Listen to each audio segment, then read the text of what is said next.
The August State Board work session will now come to order. Thank you all for being here. Denise, will you please call the roll?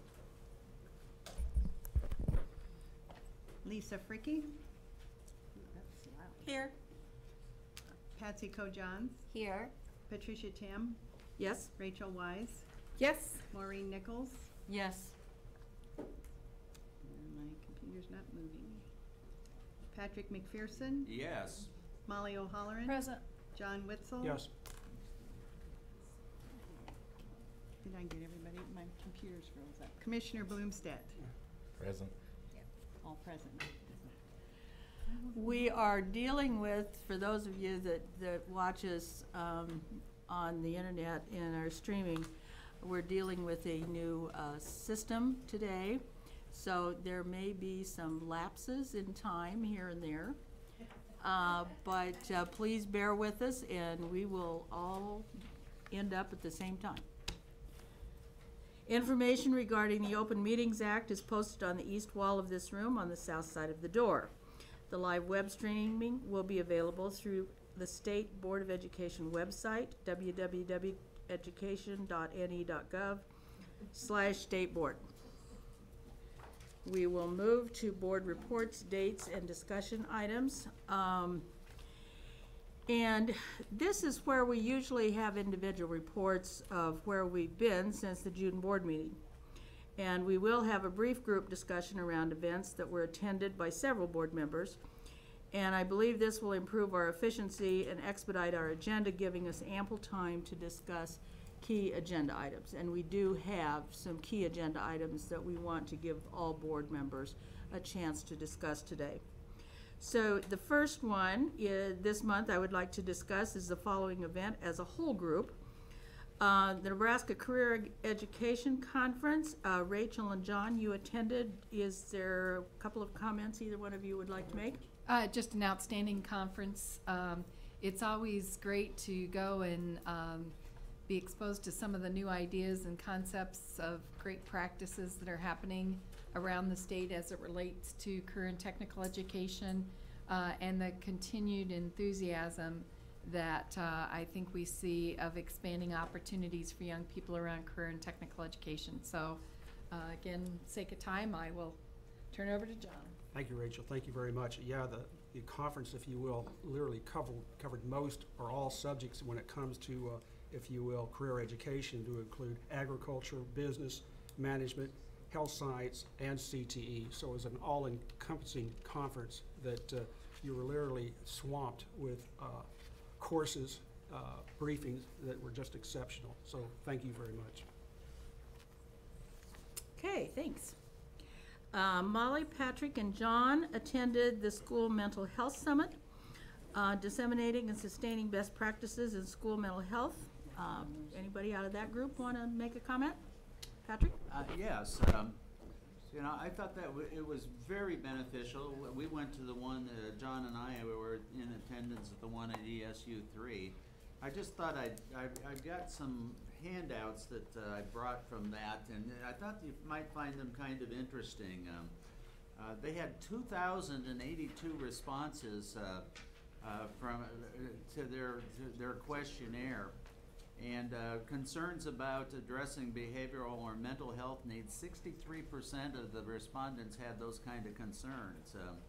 Areas of difficulties with students, 70% commented about disruptive behavior or acting out. So you might want to take a look at that, but I thought that was really Thank you. Very interesting, and it's certainly an issue that I think that we need to spend more time on. In our education system with our teachers to be, and in just building better awareness of what's going on. Also pass out, I picked up some vision, evolving vision of service from education unit number 3, and I thought maybe I'd share that with you as well. So Thanks, Pat. Very much. Molly? I was in the Kearney location, and what I found most interesting is it was really not about labeling these students with behavioral mental health as people they didn't want in the schools. They really were talking about inclusion, early intervention and support, and not only of the children, but of the families of the children. And again, not blaming you for how you raised your child, but providing better tools. One other item that really came up strong and clear to me in Kearney is our counselors at our schools a lot of times are very busy, and they may have a primary emphasis on planning courses to get into certain post-secondary institutions, whether they want industry certification, they want career tech ed in a community college. But what was brought out is that they really don't have the time, and some of them don't have the expertise to deal with the behavioral mental health needs of their students. And I went to a special program too where they talked about they need to be working with post-secondary institutions to get more people that are certified in behavioral mental health to be consultants in schools. And representing Western Nebraska, I live in North Platte. If we have students with behavioral mental health needs in a tier 2 or 3 level, sometimes they have to go all the way to Gering Scotts Bluff. And I don't know if you know how many hours away that is, but if you're a young child and you're suspended from school or expelled, your odds of graduation diminish every time you're removed from class. So I would just highly advocate you look at Pat's form, and on the back as well, their identified needs. And Commissioner Bloomstead, if there's any way NDE can work with Department of Health and Human Services to better meet the needs of our students that have behavioral mental health needs of support, I would really encourage you to try to integrate the resources so it's not costing more money or having more regulation. Thank you. I also attended the conference. Thank you very much. I'd like to kudos to the University of Nebraska Medical Center for sponsoring the program. Very well received, and I also would like to thank Educational Service Unit number 3 for sponsoring the many people that attended and their support.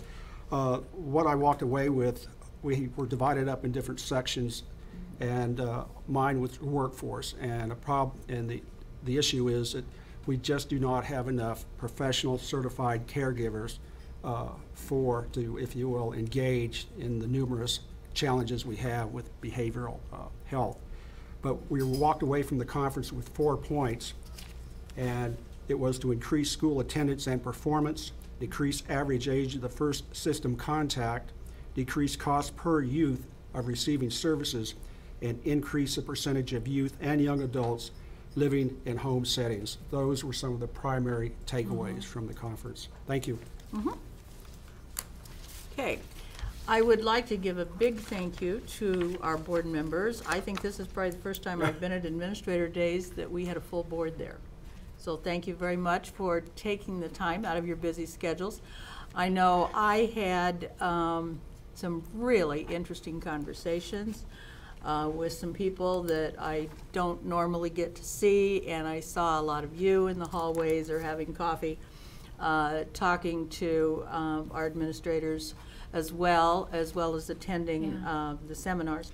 So does anybody have any specific thing that was a takeaway? Patrick? Well, first of all, I want to say that I thought the commissioner did an outstanding job in his welcoming speech to the group. I thought, you know, and I'm not going to give my applause to you easily, but you did an outstanding job, and I was really impressed. I thought we had a very good opening keynote on from, I think it was Margaret Buckton on Iowa's effort to impose a bill similar to 651, and which they have in turn decided to rescind. And she pointed out the process that they went through, and although I've said before, I think there are a lot of good things in 651, I think that it's not the right solution just to decide we're going to, through fiat, hold third graders back. Also, the last day, and I think there only have a couple of us here that went to the John Gordon event, and you know, his speech was on the power of positive leadership, and I just happened to bring some of his handouts along so that you can see those. Keep that one going. but I thought that was very well done. And beyond that, I thought most of the events I attended were well put together, particularly the ones by the Department of Education. And then I thought another great one was our Attorney General Doug Peterson, when he spoke about the dark side of the web. And I think that if you came out of that as a parent or grandparent, if you're not just pretty darn frightened about what can happen in the bedroom with your kid and his phone, you ought to be. So I thought that was very, That's very good. very stimulating, to say the least. So thank you. Thanks, Pat. Rachel? Yeah, again, I echo Pat's comments. I thought it was great, and I thought all of the department staff sessions I went to with the department staff were also outstanding, very informative. Just a couple of highlights. I want to give a shout out to Bancroft Rosalie and John Cerny in the presentation I went to that was the use of blended learning and digital resources, and was introduced to a couple of great concepts around E-days and their use of their learning management system. They're using Canvas as a part of that process. So when school's not in session, whether it be snow days or days for speech contests, how they've really extended learning by using the management system. And again, a great way to use the tools, as well as how they're using that tool with some substitutes, and how when a teacher is gone, by having that teacher really guide the learning experience, it builds that continuity in the classroom. And so it was a great session. And then I felt like I was in a time warp for a short period of time when one of the keynote speakers on leadership started talking about Will Daggett's work on rigor and relevance, which is great work, and it's brought it into the digital environment, but it still was great to hear about the importance of us thinking about bigger, broader, bolder approaches to learning, and some of that work that's been well done over the past 20 years on rigor and relevance coming back forward is great to hear. Good, good. Lisa? Just very briefly, I had two of my former students be a part of a presentation. Margaret Sandos, who's at Niobrara, and Tabitha Neff Gilsdorf from Bloomfield. And Wausau, Bloomfield, and Niobrara are co-oping, collaborating together to help with resources, and the teachers go from school to school and observe, and it's just we don't have much time, but it's a wonderful way for small schools to network together and get the best practices out there for their teachers. So my buttons were popping, so I was so proud of them. Yeah, that's exciting to see former students. Yeah. Anybody else? Molly? Oh, Molly. I just wanted to make one additional comment from Margaret Buckton, the Iowa story. I think, Matt, it'd be great, Commissioner Bloomstead, it'd be great if you could get a copy of her speech. One thing that Pat didn't mention is they are doing something different in Iowa because they were providing early intervention support they found was hugely successful. And so even though they're not retaining third grade students, they really have some language and legislation that encourages that intervention support. So that might be something we can learn from them. And then I did also want to say NDE Days was wonderful. I went to Harris Payne's on social studies and civic readiness. Harris Payne is really a jewel at NDE. And when he talks about history and social studies, his eyes light up. And when he talks about civic education, he talks about the importance of citizenship, but also about not just your rights, but your responsibilities. So I thought that was really exciting. And then if you've ever heard Jeff Cole, I know some of you have heard him talk about expanded learning opportunities, but he talked about the ELO Design Challenge. And guess what? They got a grant, so they're going outside of the I-80 corridor, and they got 6 new communities to be involved in expanded learning. And just 2 brief points. Most of you realize expanded learning opportunities are for intermediate elementary. They're kind of 4th grade to 8th grade, or 4th to 6th. But he's talking about expanding expanded learning opportunities with CTE and working with those latchkey kids to get them involved in apprenticeships and viable opportunities to build relationships. And then one other thing with ELO, The Buffett Institute is talking about Nebraska as a great place to raise a baby. Well, they don't have a lot of expanded learning opportunities for primary kids, but in regard to Senator Linehan's concern for early readiness and reading, he was talking about reading literacy and parenting support in expanded learning. So we really are doing multiple systems of support, kind of the whole, and AQuest was part of the ZLO. Jeff Cole, it was all about how it's integrated with AQuest. So thank you for the Sure. opportunity to go. Patsy? You had, I was just going to add on to what Molly said about the third grade reading intervention program that Iowa started. I thought it was so impressive that they weren't spending extra money. They had taken what they were spending on, what they would spend on other things and brought it together to make sure that it didn't cost the Iowa people any more than it would have, maybe even less. right. Then retention, yeah. Yeah, less than retention for sure, but I think the amount of spending went down because of the interventions. Rachel? But just to add to that. Now remember, I said I short. know, but it was a very important presentation. Their analysis of the costs of retention was pretty overwhelming. Yes, it So on the intervention side, they talked about some positive cost effectiveness, but on the retention side, the discussion on the increased cost and the need to think about that as it relates to appropriations Right. as a part of that process was pretty overwhelming. Right. Anybody else? Sorry. You're not listening to me about being short. This is short, so Okay. am I, so I Okay. promise it's short.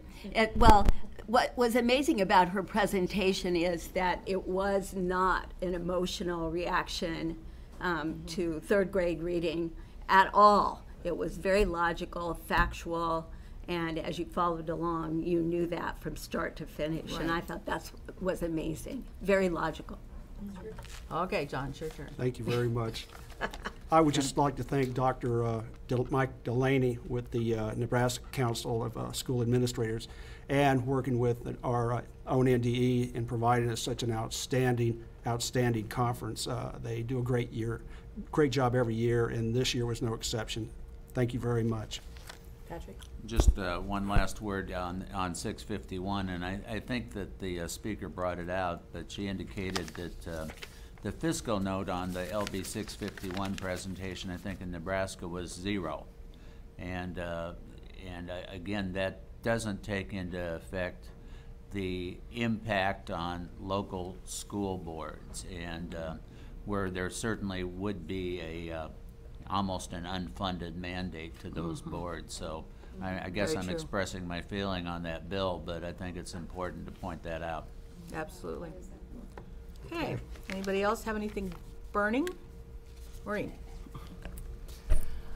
A week ago this Tuesday, I had an invitation from the Army National Guard unit out of Kearney, and I believe it was called Educators Flight Training or Educators Flight School.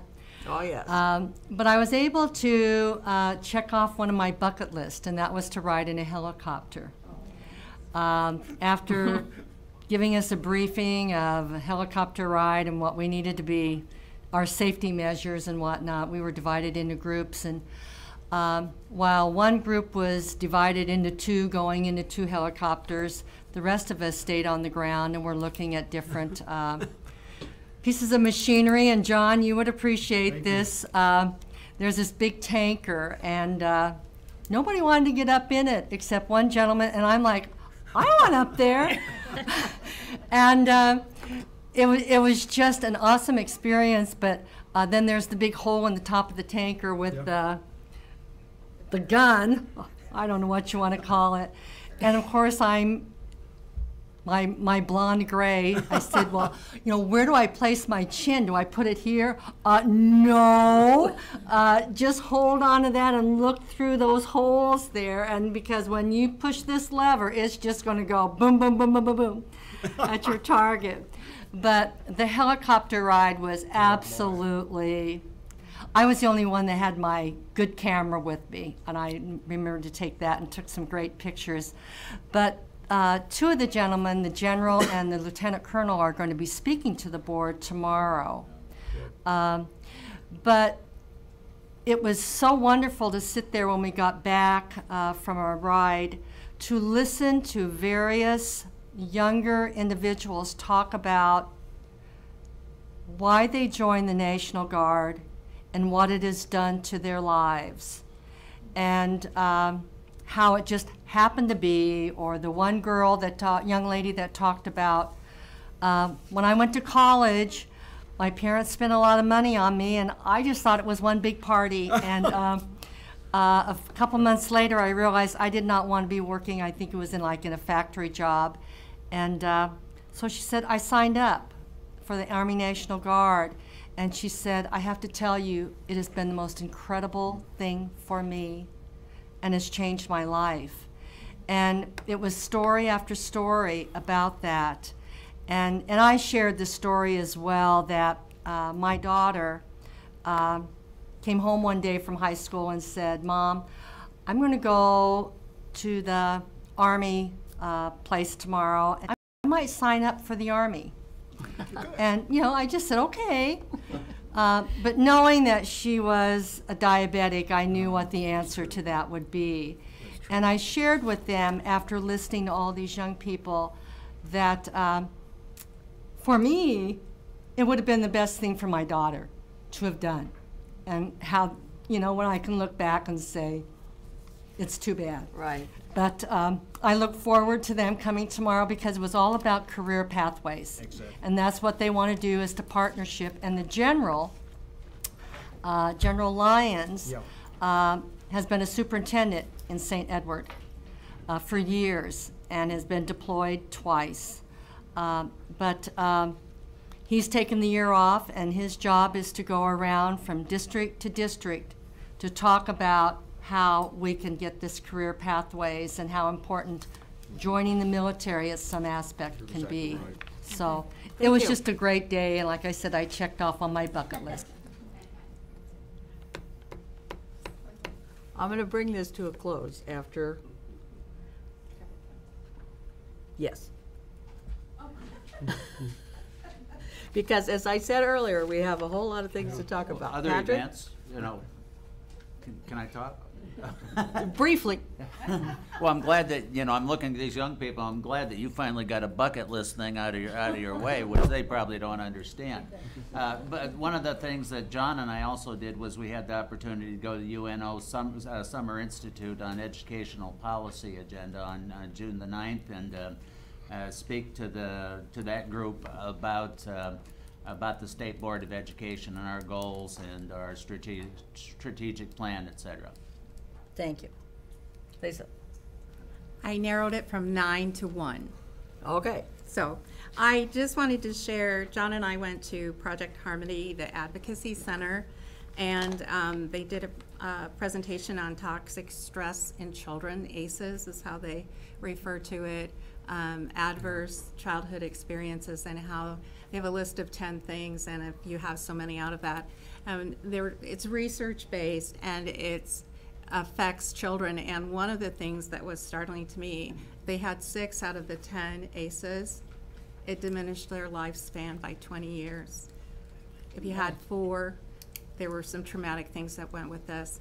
And so in the future, I think we all need to be more informed about this research, because it affects kids, and the teacher training, which I'm on the teaching and learning, young teachers need to be aware of the situations and this toxic stress. So, thank you. Rachel? Real quick, my one individual item that I'll just bring up, and that was the opportunity I had to meet with the Omaha Tribal Council this past week. And it really, I appreciate the council and thank them for taking time to meet with me. Some really great takeaways, and I'll just summarize a couple.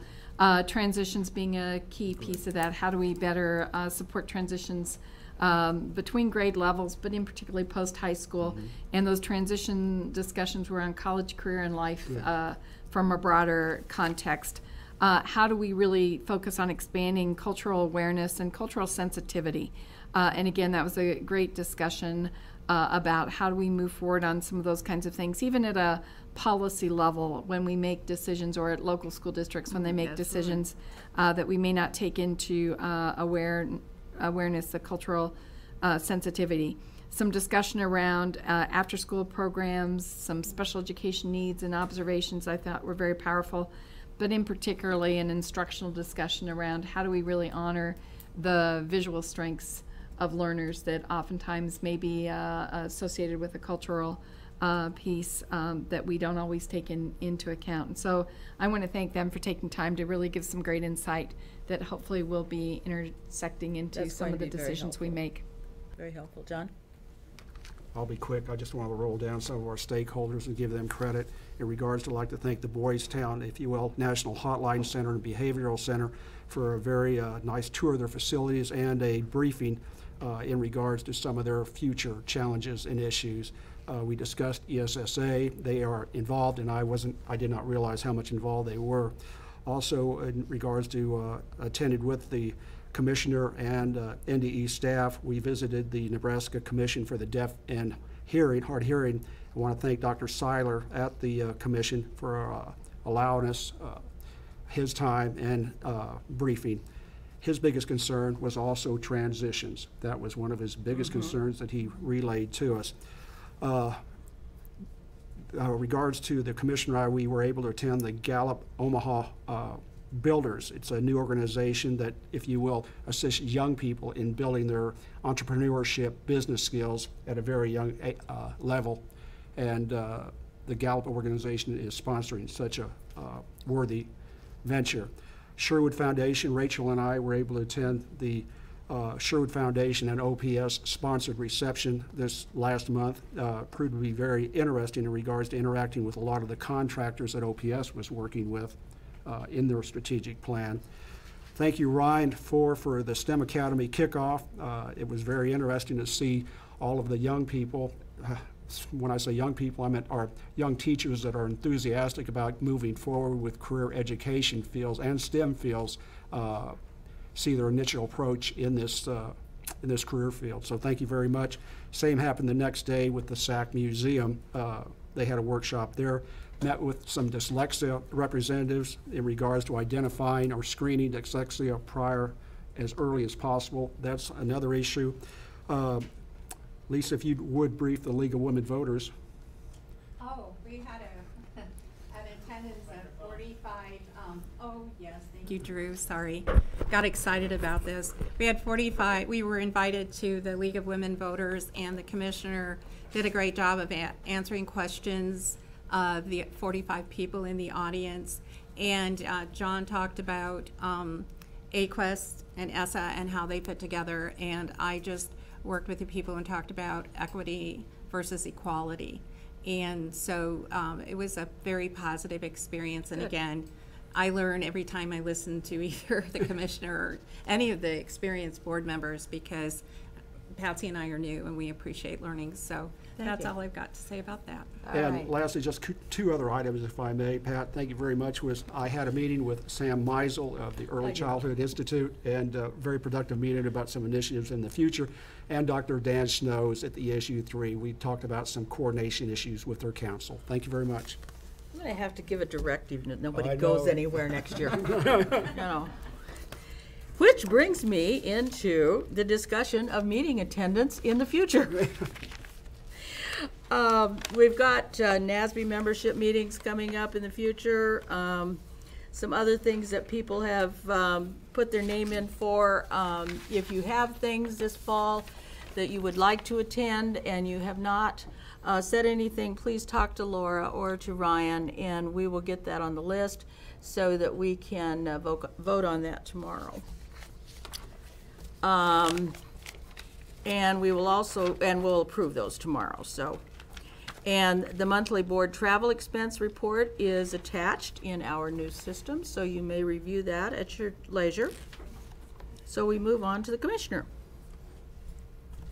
Well, the routine that we're all getting used to again anyway, but the consent agenda, if there's anything on consent agenda, please fill out the pink form and give it to Scott or drop it in his box. I think he has over there yet. So maybe just a quick thanks. The summertime's and always an interesting and busy time for a lot of reasons. And the fact you were so many places is, I think, a really big benefit to me, to the department, to the education system. And so thank you for making yourself available for so many different events. I will jump down to the report on Yes. rules, I think. Yes? And actually, within the rules, you'll find that we have a couple hearing drafts that have been approved. One dealing with Rule 71, and actually Rule 72 are both related to VR and how we make determinations. And so those hearings will be, or have been, July 19th for both of those. And then Rule 24, Rule 21, and the NDE personnel rules were all approved by the governor over the summer, I can say, in June and July. So that's what I have on that front. Okay. Mr. Yes, Yeah, Pat? I want to say this early so we get it out of the way. But, you know, I want the public to know that we're cognizant of what the governor has asked state agencies under his control to do regarding rules over the next several months. And he's basically said, I don't want new rules put into effect. I think most of that was aimed at rules that stifle business and commerce in the state.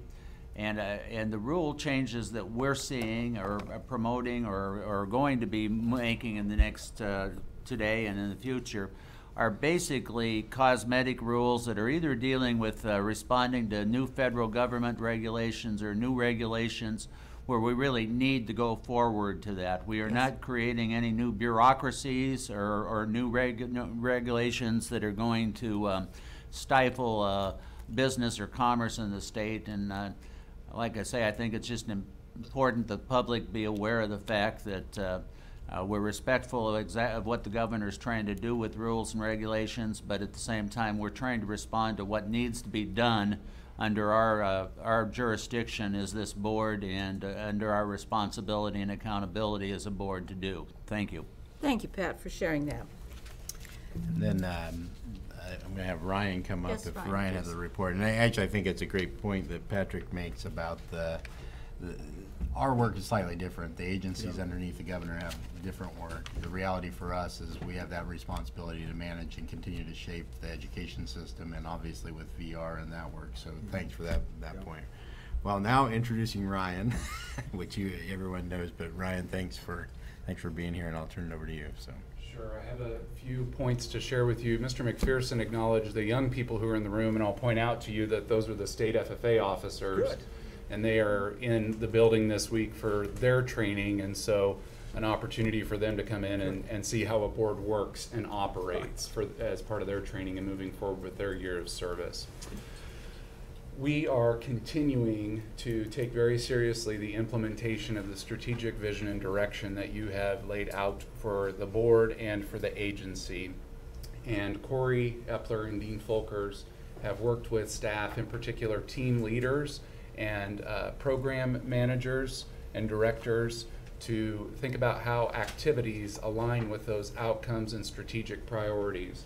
And where we're at a point now is to bring that back to the commissioners' group of deputies and chiefs to think about what our next steps are in continuing to implement that.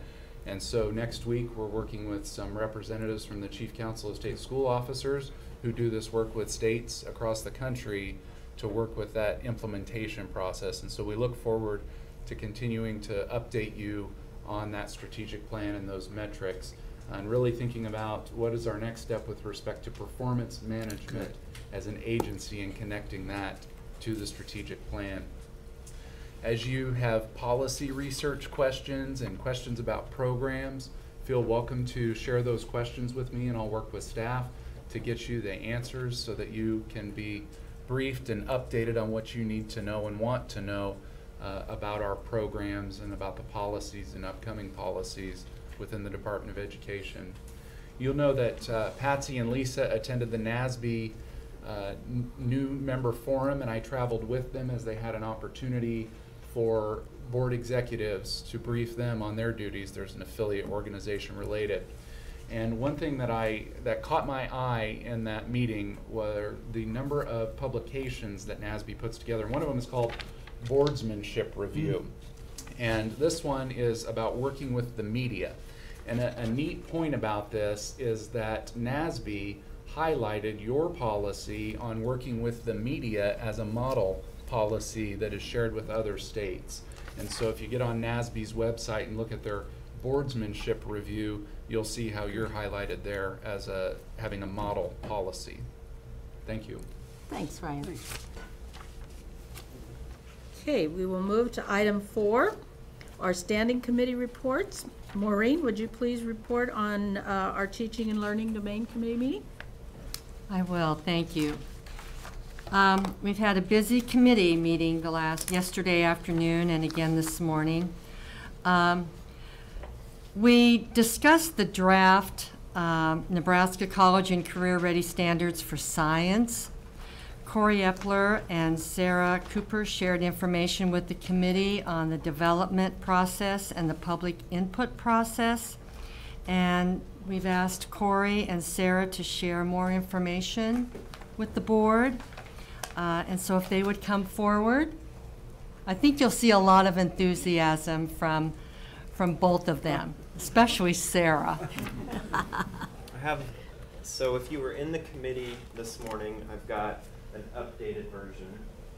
If you were not, I have a full packet.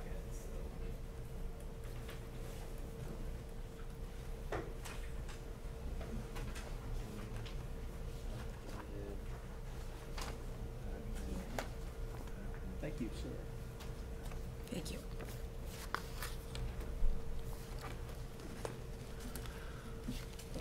Well, good afternoon. For the record, I'm Corey Epler, Chief Academic Officer. And I'm Sarah Cooper, Science Education Specialist. And we are beyond excited to be up here today. And really excited to talk about where we're at with the process to revise Nebraska's science standards. And we don't have a PowerPoint today. I think a lot of the material, well, all of the materials are in e-meetings plus. And really what we want to talk through is the top page of your packet, which if for the public on e-meetings, it is the document that references the state board update. First thing, just wanted to talk a little bit about the process and the process timeline, but as well as the timeline for summative statewide assessment. So the second document it looks like this, and it says comprehensive timeline. You might recall that this is a process that doesn't occur overnight. We started back in August and December of 2015, really starting to lay the groundwork for the science standards revision. A couple of things that I want to point out relative to this comprehensive timeline. We're not going to go through it line by line. There are two items or two types of items that are have different color fonts. The first item is a darker blue, and those reflect opportunities for stakeholder engagement. So throughout this process, we've tried to do our due diligence to think differently about how we engage our stakeholders in providing feedback relative to the content that should be included in our K-12 science standards. And the first item on this comprehensive timeline was a very broad survey that we sent out and shared, and asking folks to tell us what they think science is and why they think science is important. One thing that was new to this process prior to ELA or mathematics processes previously was that we did a public input survey on the front end. So we asked folks to provide feedback relative to the 2010 science standards. We wanted to get a sense of what folks were thinking about and being really specific about the content that was included within those standards. Additionally, you'll notice that there has been multiple points where we've engaged our post-secondary post-secondary partners in this process. We've labeled our post-secondary representatives as our subject matter experts. So when we talk about the content in the K-12 science standards, it's reflective of the expectations that our post-secondary subject matter experts, those with PhDs in chemistry and biology and physics and engineering, deem to be important relative to a national framework for science education. We also worked hard to engage employers. There was an employer survey. We had a very small response, but we also engaged employers face-to-face.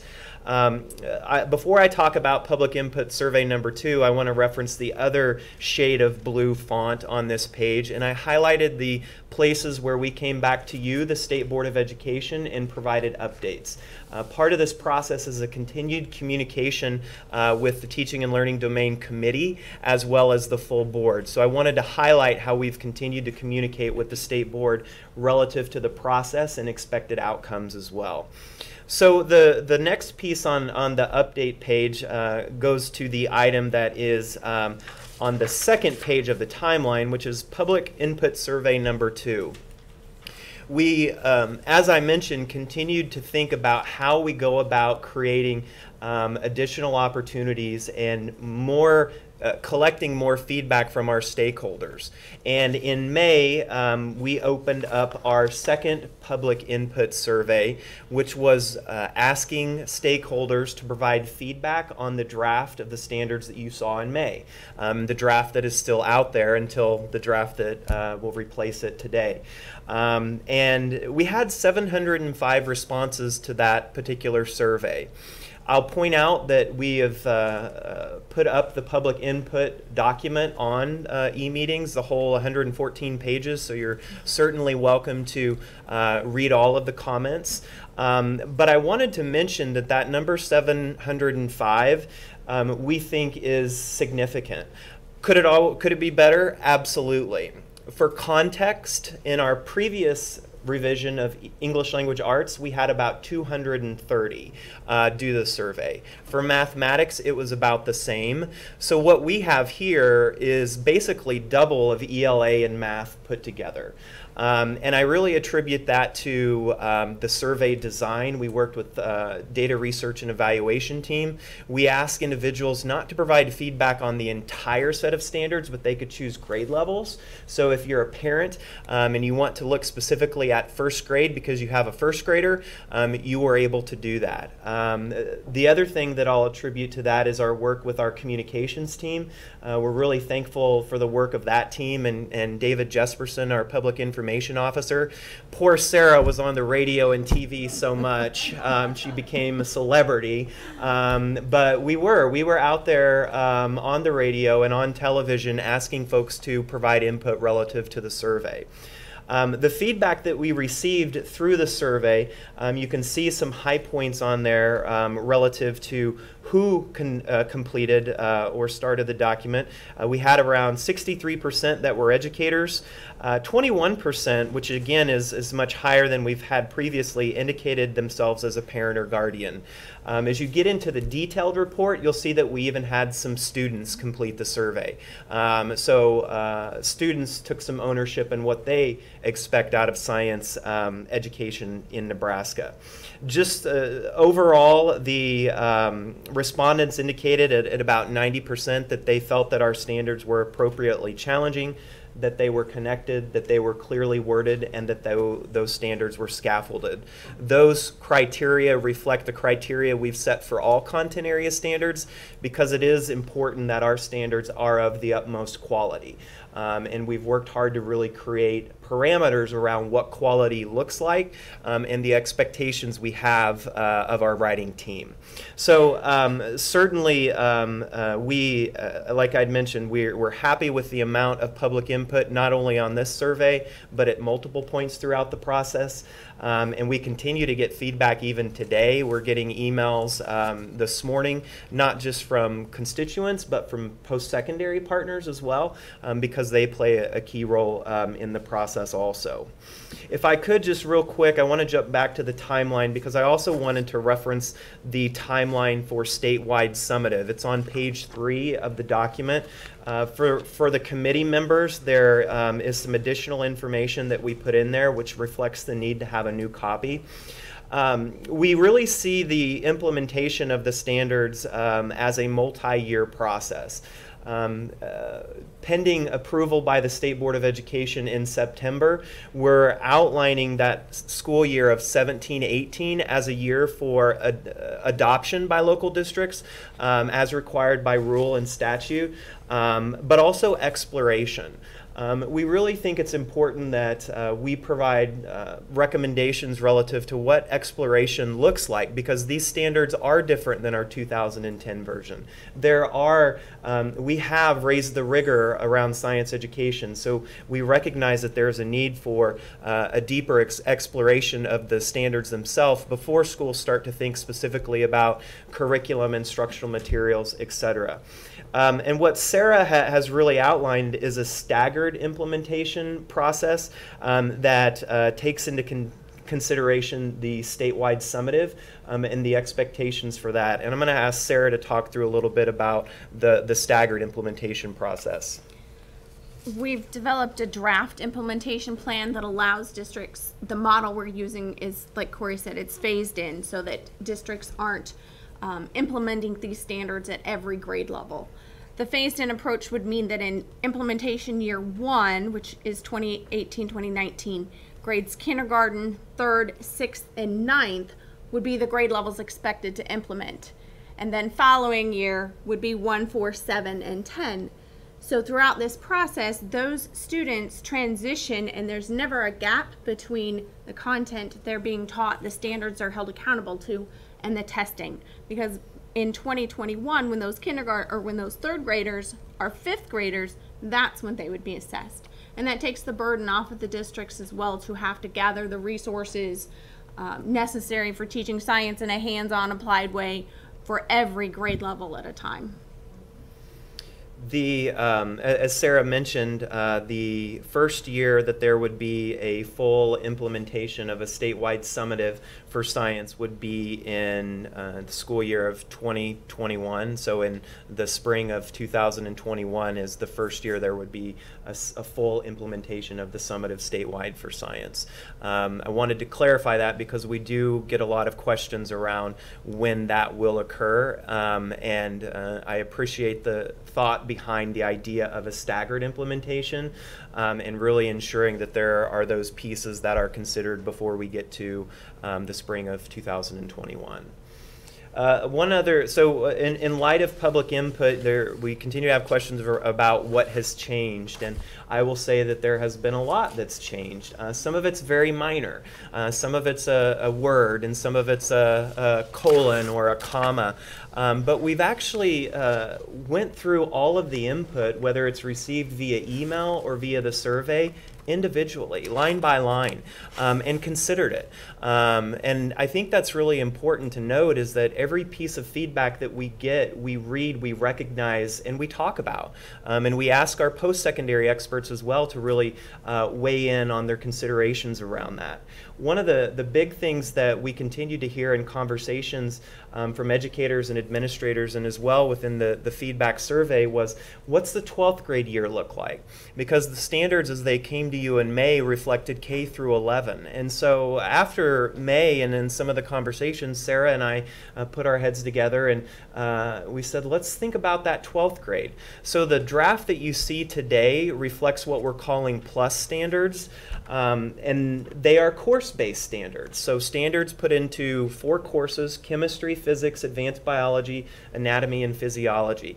What we hear from our post-secondary partners is that those courses reflect gateway courses courses, and we actually utilize the post-secondary syllabi to develop those courses. So that idea of transitions continues to resonate, I think, in thinking about how a student would transition successfully from high school to post-secondary education, because part of our standards being college and career ready is that they are ready for credit-bearing post-secondary coursework without the need for remediation. And we think this creates a strong framework for those students that continue to pursue advanced science and advanced science topics. We know that the requirements for science are 3 years, but we want to continue to encourage students to take 4 years of science. And I think there's a lot of great opportunity for us to think about what that science looks like and how do we engage our students who are in CTE that have a passion for agricultural education or skilled in technical sciences or health, and create true authentic science courses for them. And I'm excited about that opportunity. There are several support pieces, and one of the things that I wanted Sarah to really talk about, and you talk about her passion and excitement when we talk about an integrated model for science at the high school level, and that's in the standards document. The very last page is an example of what an integrated model for high school would look like within the context of food, energy, and water. So I'll let Sarah talk about that. I've had districts contact me that have been interested in an integrated high school model, and this is the perfect time for us to start thinking differently about high school. We've got this year to explore. Let's really think about what's best for our students. So this model does fulfill every single one of our standards are included in this. It's a model that is all standards, all students, and every science every year, and that has lots of implications. Additionally, I'm super excited about this model because it's Nebraska context. It is the grand challenges of our state when we're thinking about food, energy, and water, and the way Nebraska contributes to thinking about food, energy, and water in the future. So I brought together a group of teachers. Some of them were the ones who had contacted me about working on an integrated model, and some other teachers, just so we had a nice robust group, and we worked closely with the Institute of Ag and Natural Resource Science Literacy faculty. They have a series of 4 courses so far that they've laid out for a minor. We were looking at those courses thinking about whether we could put our science into those courses and students can receive dual credit. So I think that's an additional plus to this model that we're still working out some of the details. So in the end, the second course and the third course, the Water and Society and Land, Food, and People, those courses have the potential to get dual credit at UNL through this minor. They are also what they call their ACE, which we used to think of those as gen eds. So it's a science course and it's an ethics course, so those would have transferability beyond just the NU system. Super excited about this. The first course, one of the highlights of that course is thinking about those modules. Each of those modules is going to kind of target one of the career tech ed pathways, because we really want to start exposing students earlier rather than later to thinking about career pathways.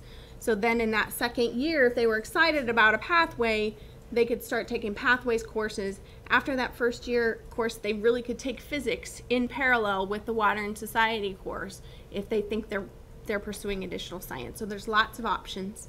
And we can remove the lenses that the standards hold very true. It's just the context. So for example, course 2 doesn't have to be about Water and Society right now. That's the lens, but that could very easily become a forensic science course, which is interesting to another group of students. Same standards, just a different lens that we're going to look through. And I'll point out that that's simply a model. We're not mandating that that's how science will be taught.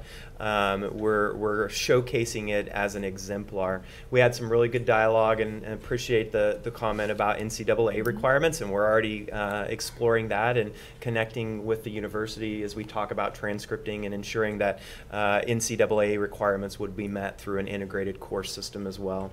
The last two pieces on the update sheet talk about just two considerations moving forward. We have a lot of considerations moving forward, but I wanted to pull out two things that came out through the public input survey.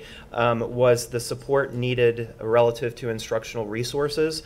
And you can see that some of the comments, and as you dig deeper into that document, they really talked about the importance of training and tools and support for teachers to provide instruction relative to the framework that the science standards puts before them. The other piece was referenced around the science assessment system. And I'm going to emphasize that word system. The reality is that we test science in grades 5, 8, and 11, which is the ACT. So when we start to think about how do we ensure that the instruction at grade level, because these standards are grade level, that's a shift from grade band in the 2010.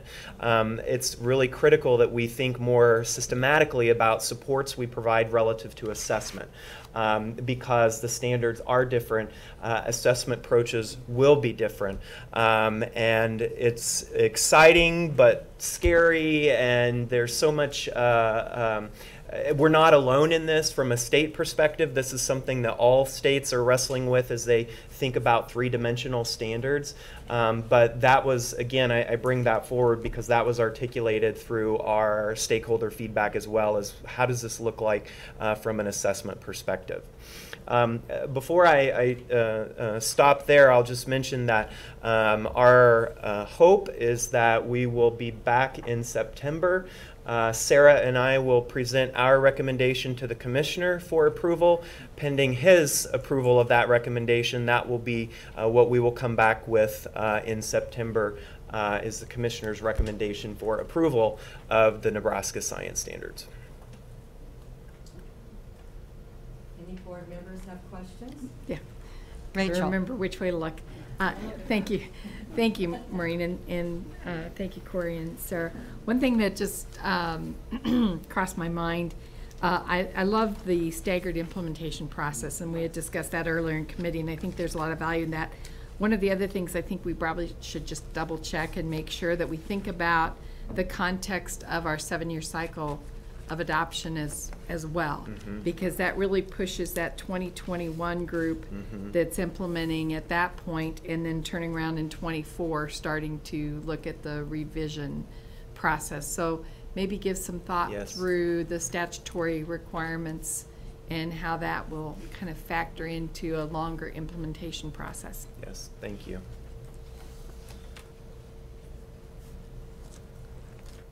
John. Thank you, Mo. Appreciate it. Corey, thank you for all your hard work in regards to this. We greatly appreciate all of your efforts, especially with your intense, if you will, scrutiny of the stakeholder engagement results. Thank you very much. In regards to the 5-year implementation plan, is that the multi-year? Is that an exception or pretty much normal for this type of standard with implementation? For this type of shift, that's huge. We've also been working on we've had a task force working on an implementation framework, and we're not assigning years to that, but that's kind of the stages of the cycle. So when we start thinking about some transitions, like I would envision that in 7 years, when we revise these standards, there'll be minimal shifts, like we've seen from 1998 until through the 2010 version. There were very, very minor shifts. This now we're turning 180 degrees with science. So we do need a little more time. And it does mirror what other content areas have experienced. What is different is that it's explicitly provided in support materials for teachers. Well, Dr. Wise brought up an interesting point too about the 7 years. I've got to ask this question in regards to the standards. Have they been reviewed by the curriculum directors at our local school districts? Yes, through our public input, we would be able to go back and look at the just off the cuff. Have you found it to be positive? I have, yes. Yes.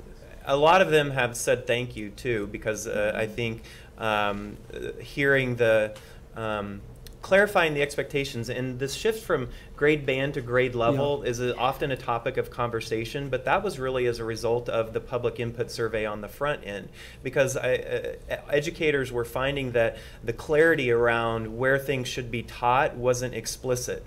So when we brought that conversation forward to the writers, they wanted it to be grade level versus grade band. So I think that is one specific example where we're getting positive feedback relative to a change that we've made from 2010. So overall, I would say the feedback has been positive. And Doctor, if I may, one other point, I just want to thank you very much for the, if you will, the immersion of career technical education in the standards. I mean, this is really advancing, if you will, career education in Nebraska. Thank you very much. Thank you. Maureen, there's Lisa? Corey and Sarah, one of the things that you haven't mentioned from this morning is the resource repository that you're building for teachers to use. So if they have a new textbook and they don't have what they need to supplement to address the standards, I think that's huge. That's been a dream of mine since I started teaching, was to have some place that I knew would have reliable resources that I could integrate into my curriculum. So thank you for being forward-thinking for the sake of teachers. So thank you. Rachel?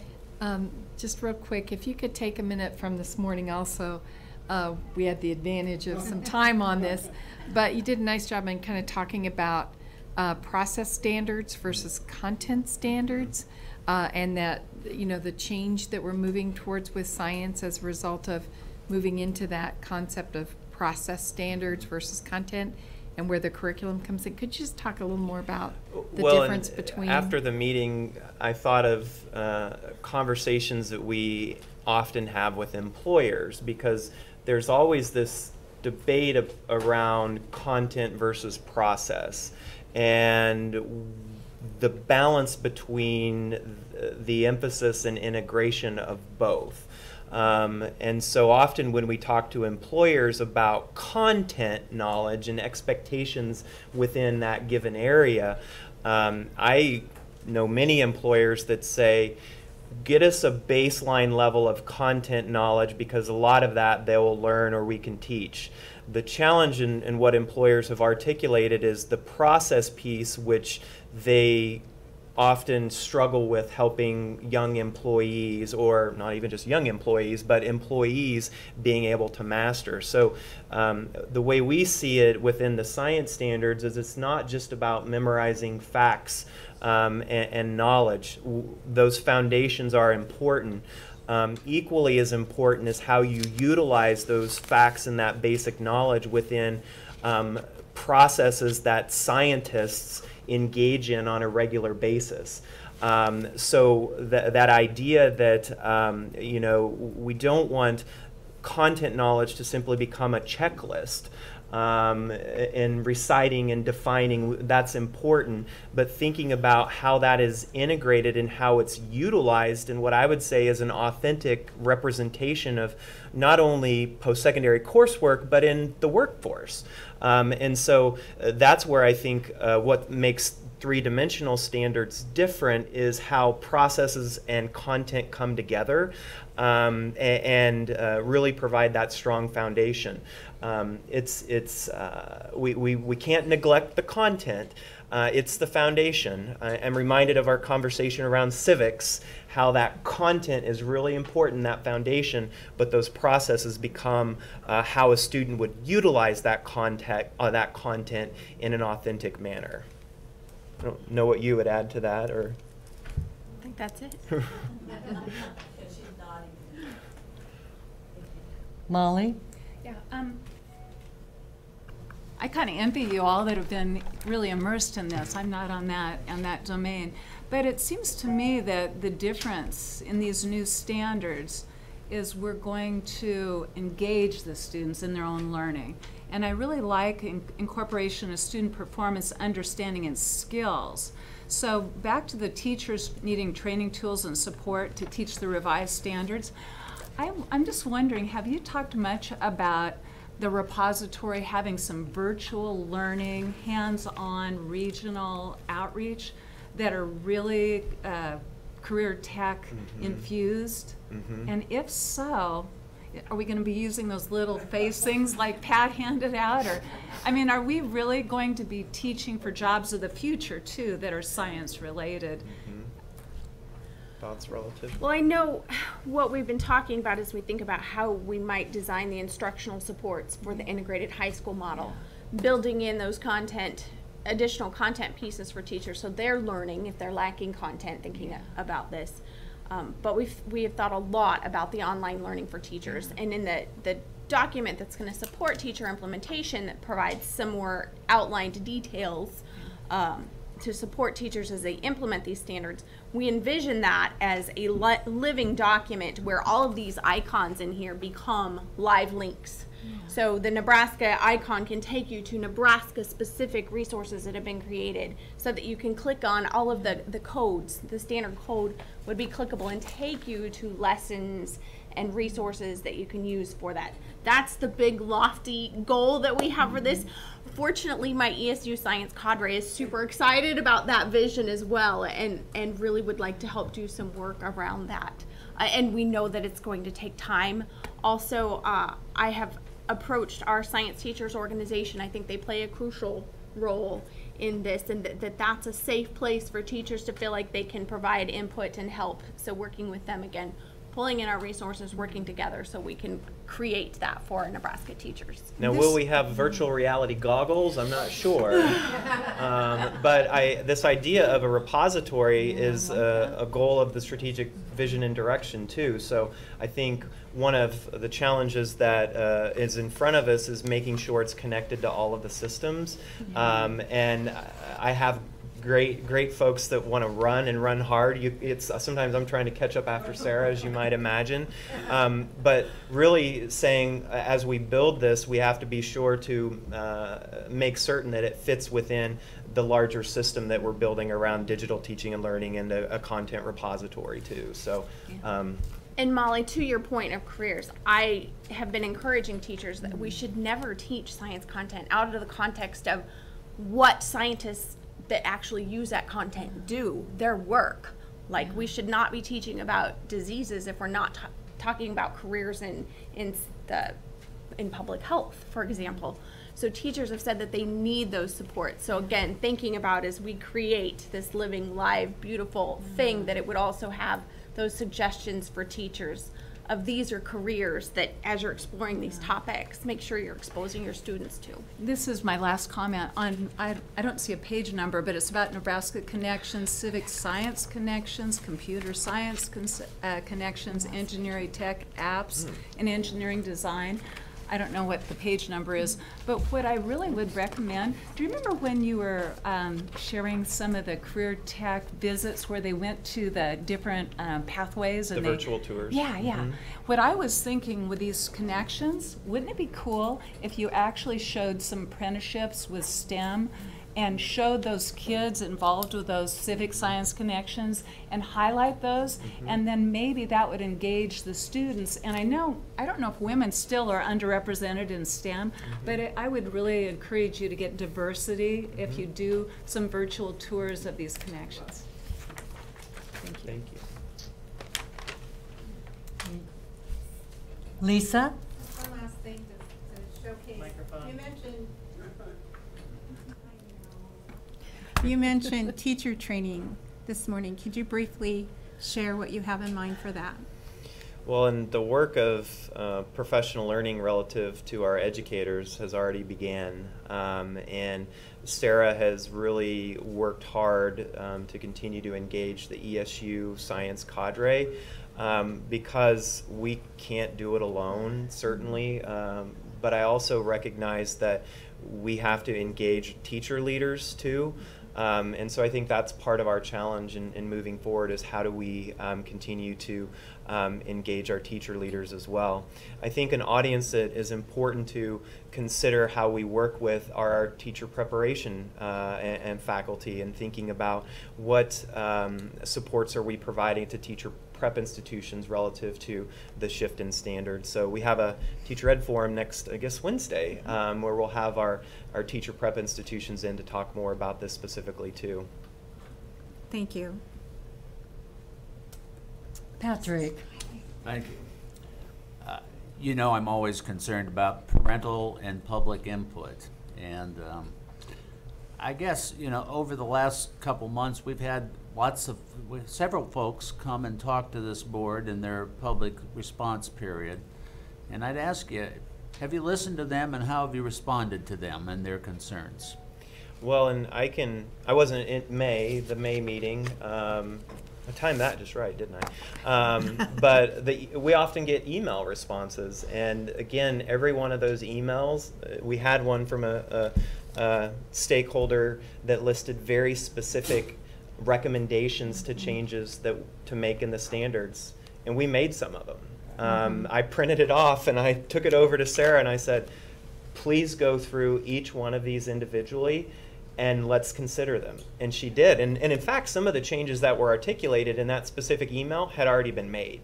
And some of the changes we took into consideration and we didn't make. That wasn't done just alone. We went back to our subject matter experts at the university to help us weigh those pieces. So we don't take it lightly. We look through each piece of that data and consider the feedback and recommendations. And I mean, in some instances, we chuckle a little bit because the suggestions were like, "Yep, we did that." They were thinking exactly the same thing we did. So certainly, the information that we've heard, we weigh, we consider, we deliberate and debate, and we may take it, or in some instances, we may not. Do you anticipate the possibility of making additional changes before you present the final draft to the board in September? I think there may be some changes. Again, we'll use that same process to determine if additional changes need to be made. I may give Sarah one or more versions to send me. Last night at 2 a.m. I told her that. Overtime.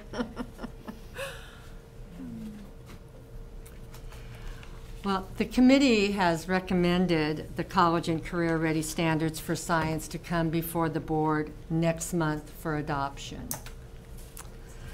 The next item of the Teaching and Learning Committee is an action item related to approving a grant submission.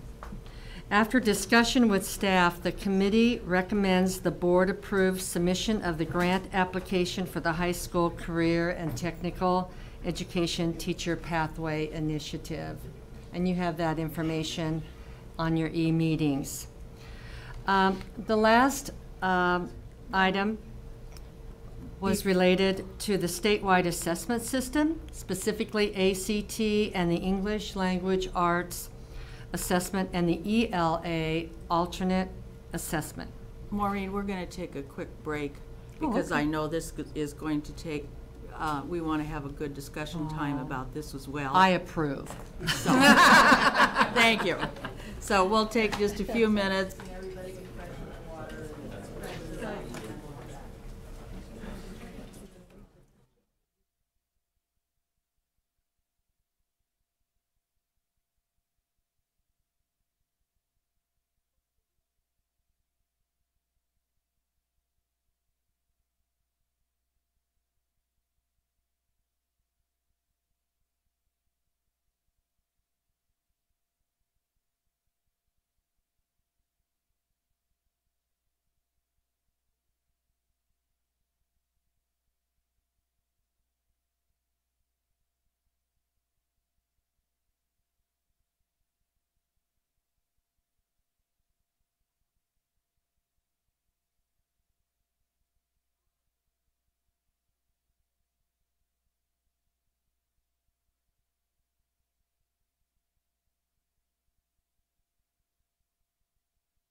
Let me see, where was I?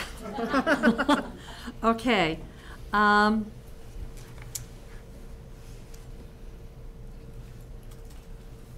We were going to talk about 4.1B assessment. Which is 4.1B. I've lost myself here. Here, I'll show you mine. Here. What assessment scores for English language? Okay. The last item was related to the statewide assessment system, specifically ACT, and the English Language Arts Assessment and the ELA alternate assessment. And the committee will bring forward a recommendation on cut scores for the ELA assessments only. And first, we're going to hear from Jeremy and Corey on what you want to share with us. Absolutely. Jeremy Henninger, I'm the Assistant Director of Statewide Assessment for the record. Corey Epler, Chief Academic Officer. Also for the record, I am also more than excited to be here. Maybe not as much as our science friends, but I am also.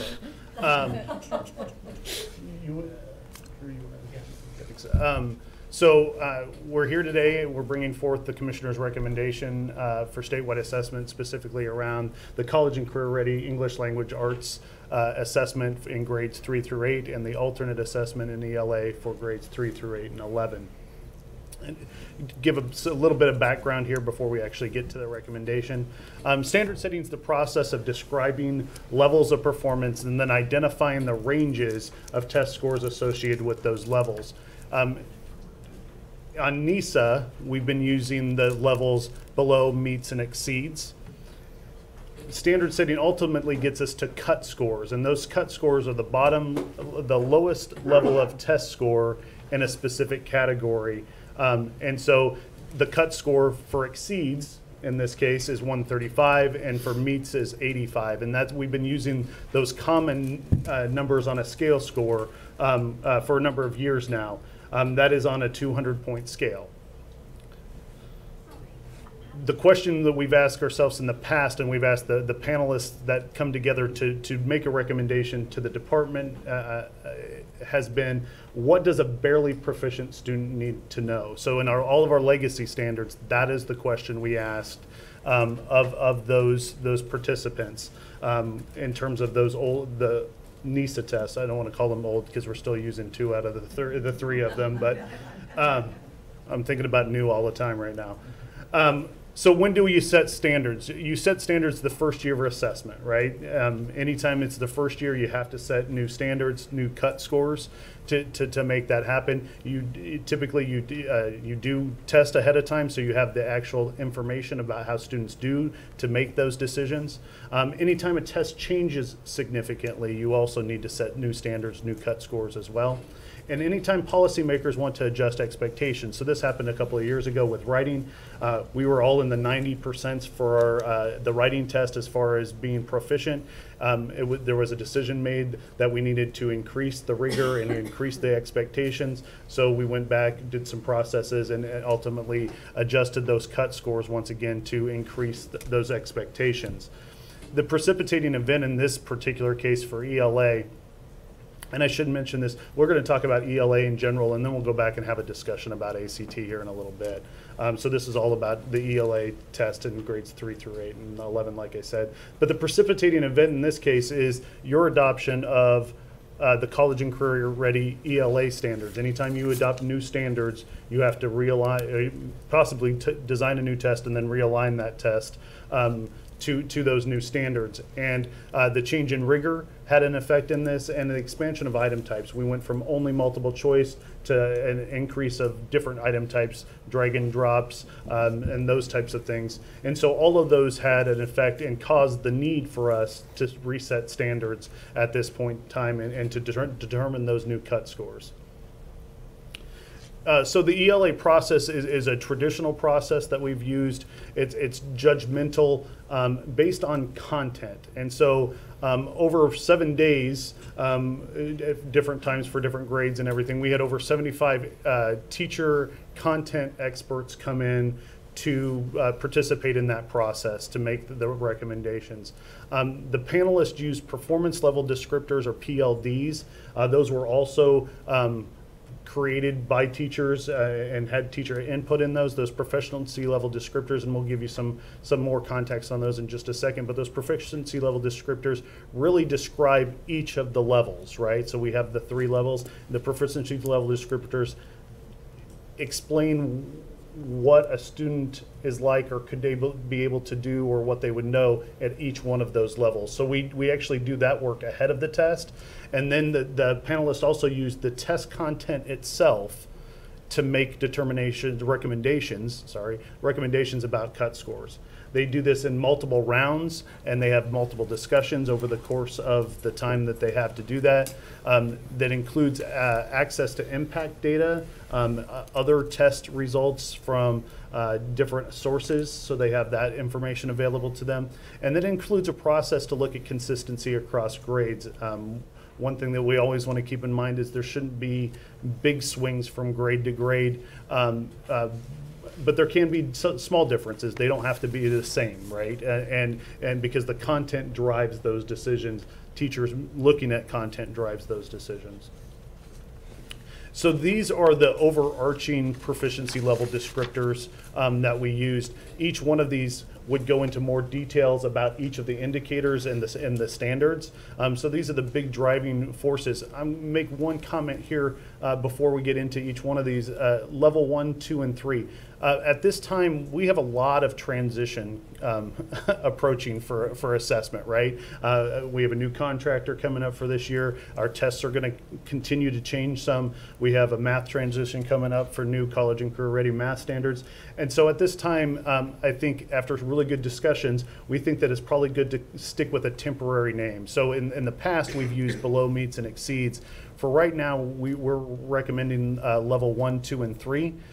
So that we can make our way through this transition in a smooth way that doesn't create more confusion as we go. So I think the best way to describe these are temporary names for these 3 categories as we move forward. And eventually here soon in the next year, we'll have some permanent names after we go through some more processes to land on good solid names.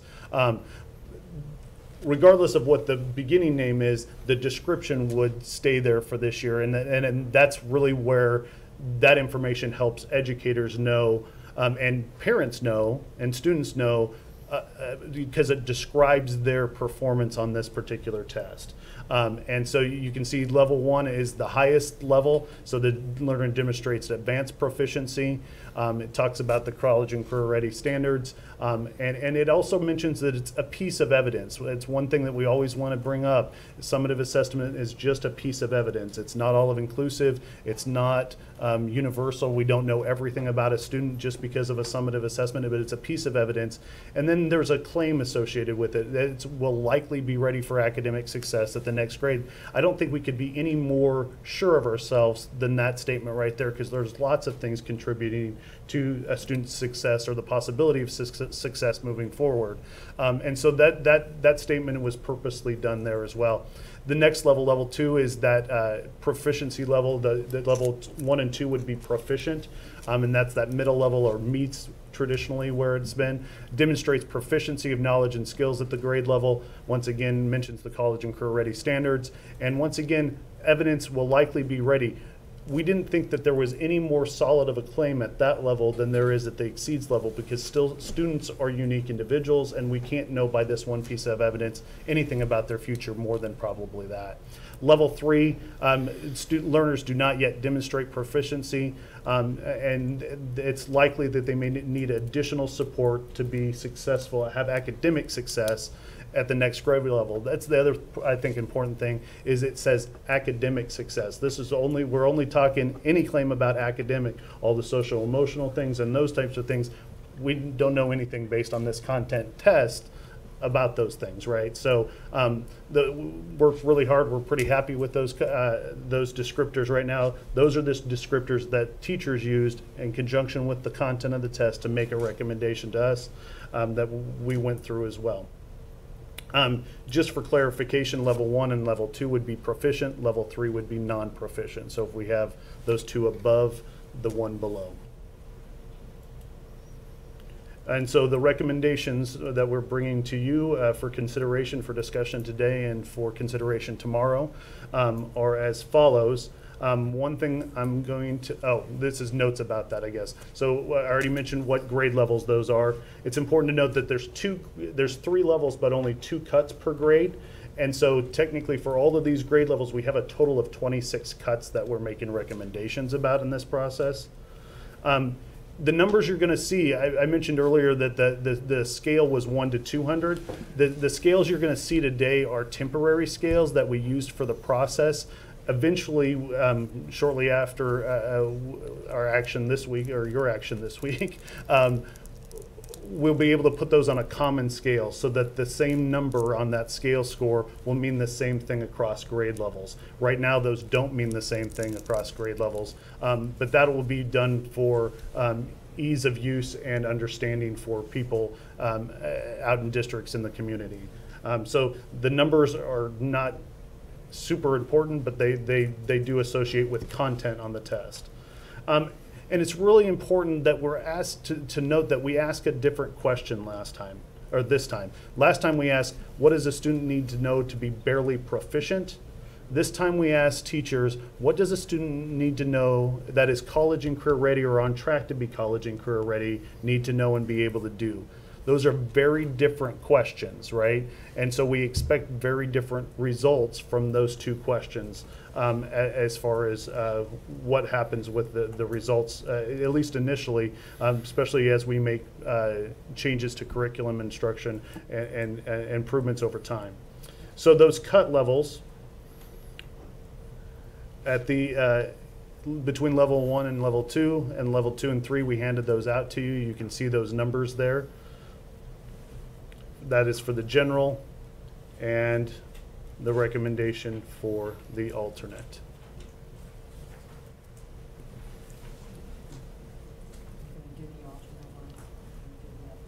So I thought if you wanted to do any discussion or anything, and then we'd go to the ACT. Either Jeremy or Corey. John. Thank you, Mo. Quick question, Jeremy, and if you. This is a quick question in regards to temporary scale. How long will it take to move from the temporary to the common scale? What's the process for that? Just a couple of days. The psychometricians will take a look at that. They probably already have some idea of what that scale is to make the translation across to that, and then be able to translate for that for reports for districts and for parents as well, and that common scale. One of the things that we're doing, I mentioned the 0 to 200 scale. We're actually putting into effect a different scale for these new tests, so that because these tests are not the same and they shouldn't be compared.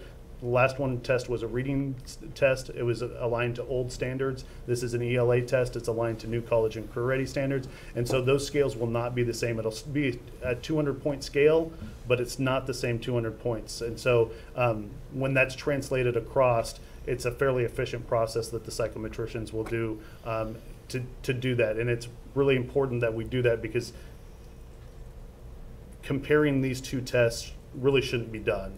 They're testing different things. The old reading test, the new ELA test are really testing different things, and we discourage any comparison between the two. So I was not in the committee, but I have to ask in regards to, will the temporary scale affect any student's score, if you will? Will it automatically change to a common? Yeah, it happens automatically, okay. and that really that scale. So on all of our tests, we use a RADA scale conversion. We use a common scale for all of our tests, so that the public can see and have consistency in the way that information is given. The raw scale can be different at each grade level, and it's, like I said, it's all based on these cut scores and the content that was there to begin with. And then we also use that to keep the scale same. So if a test becomes more difficult over time, that scale, the RADA scale, can be changed but the number that is proficient stays the same, even if the test gets harder. Thank you. Thank you, Jim. Appreciate it.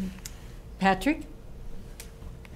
If you go back to your definitions on level 1, 2, and 3, and you know, the only thing that distinguishes level 1 from level 2 is the word advanced. I heard what you said, but it would certainly seem to me that if you're saying somebody's a level 1, they would be more likely to be ready for academic success. I just find it a little difficult looking at those, and the only difference is one word. I just... Well, remember, underneath each one of these are much more detailed about the content, and that content really differentiates each of the levels between the two. I think that the claim there that is exactly the same between the two is because this, as speaking of the state didn't want to make any more assertion. If I say a student is advanced, remember advanced, there's a big I should say level 1. I'm sorry. Is level 1. I got to break myself of that habit. Level 1, there's a range of students, and that student might be 1 point above, or they might have a perfect score. And being able to make a claim for all of the parents that might look at that, or all the constituents that might look at it, is a pretty shaky spot from being able to assure a parent that they're going to be successful in the future, because this is just one piece of evidence. And I think that's why that everybody that had input into this felt comfortable with what we put in front of you here. Rachel? Thank you, Jeremy and Corey. And I think what is important, and I really appreciate the comments that you made about this is not comparable to the past. Yet people will try to compare as nature that happens. And I think it's important to understand that once this is implemented, scores will be lower than what we have seen. But it's a different test, and it's a different process, and there's different expectations. And so I do think it's important to understand that this next step is different than the example you gave with the writing when we just adjusted cut scores. I mean, made some minor changes, but adjusted cut scores. You know, that created a lot of angst with people. And there it was a little more of comparison of apples to apples in that change process. This is apples and oranges. And so I think we have to really be able to communicate to people this was a different test than what we have done in the past. And so we're really starting with a new benchmark, so to speak. And that's what we have to think about, is where we are with this benchmark and then where we go forward. And that probably will cause some challenges and some interesting conversations and some people trying to compare past to current apples and oranges. Oh, Polly. Thanks for tapping me on the back. When you're next to the leader that you don't get seen all the time. Just kick me. I'm trying to put this together in my mind a little bit. On the 11th grade level now, we have ACT, which is a national test, and it's preparing our kids for college and career, scholarship opportunities, etc. But we still have the 3rd through 5th, or 3rd through 8th. So in those levels, have you made changes to get the kids ready for the 11th grade ACT? How is the MAPS assessments working with that are optionally used in the classroom? I just don't want our teachers to be overwhelmed with the opportunities to assess. So I'm kind of curious how the ELA, are we going to call it NISA ELA? This particular test this year was called NISA ELA. Moving forward, we're looking at rebranding for the new test with the new vendor. And so we don't have the name yet. We're working on that process right now. And the standards, what we had before was not bad. They're being kind of, again, more college and career ready. But as we do the standards, what has happened to all the bank of the teacher questions that were used in 3rd through 8? Will those be utilized to help promote learning in the classroom still? Absolutely. So if you're talking about Check for Learning, they're Check still for gonna have Learning, the access to Check for Learning. We've realigned the items in that bank, and we've continued to develop items directly aligned to the new standards. The old ones, I think, are what I would call partially aligned. In many cases, they're not bad items, but they're not necessarily the rigor that we would like. And so districts that would like to take advantage of that item bank will still be able to do so. It's gonna be in a new system. It's called Test Whiz, but we're going to still call it the Check for Learning item bank because there's multiple item banks in there. So a lot of the things that I think we've done purposely to try to make sure, one, it's college and career ready standards, right? And so the other part about it is we look at ACT, we look at NISA. We're trying to make sure it's a cohesive system. One of the things we're really working hard for is having a system of assessment, not just a summative assessment, and trying to make sure it's balanced, that we have support for all of those different pieces. And so I don't necessarily know that I can answer every part of that to say how all of them are going to work together, because we're working on it right now. I mean, and trying to get all of those pieces aligned, and then if districts want to take advantage of certain pieces of it, they're able to do so to support that learning all the way through and the progression all the way through, because that's ultimately what we'd like is our summative assessment to give better information back to teachers and curriculum and instruction, and also model growth and measure growth better than we have in the past. And so those are some of the things we're working on. Because the advantage of MAPS is they can do the formative assessments on an adaptive levels, and then they are creating the summative assessment in 3rd through 8 ELA. Correct. And the Check for Learning is going to be tested for rigor for college and career standards, so our teachers aren't going to feel dumped that all the work they did was just, we're starting over. Correct. I mean, we are starting over, but we're utilizing what But was good from the a past. lot of the content, it's the same, right? The standards didn't change. The test design is going to be different moving forward from here, but the content really is the same because we adopted those standards. We're still aligned to that content. And so the content pieces will be fairly straightforward as far as that goes. Teachers shouldn't feel confused about the content that's going to be on the test. Thank you. Lisa? Jeremy, one of the things that was consistently said at the ACT, cut score, was that when you add a new test, ACT test, it's the scores are going to go down at that initial assessment. And so I don't want teachers to think this is a new, we're looking at it as college and career ready. If the scores go down that first year, not to worry, because that's not just a Nebraska issue, it happens everywhere. Yeah, So, and it'll happen with ELA as well as ACT. Exactly. The proficiency rates will drop because it's Before they go a back change up. in test, and then we'll start growing again, and that's typically how it happens. We've developed a communication plan, and we've been working on that to try to make sure we get that word out, so that people don't panic and make poor decisions because of those things, because you always run that risk of people making poor decisions when they feel like there's extra pressure.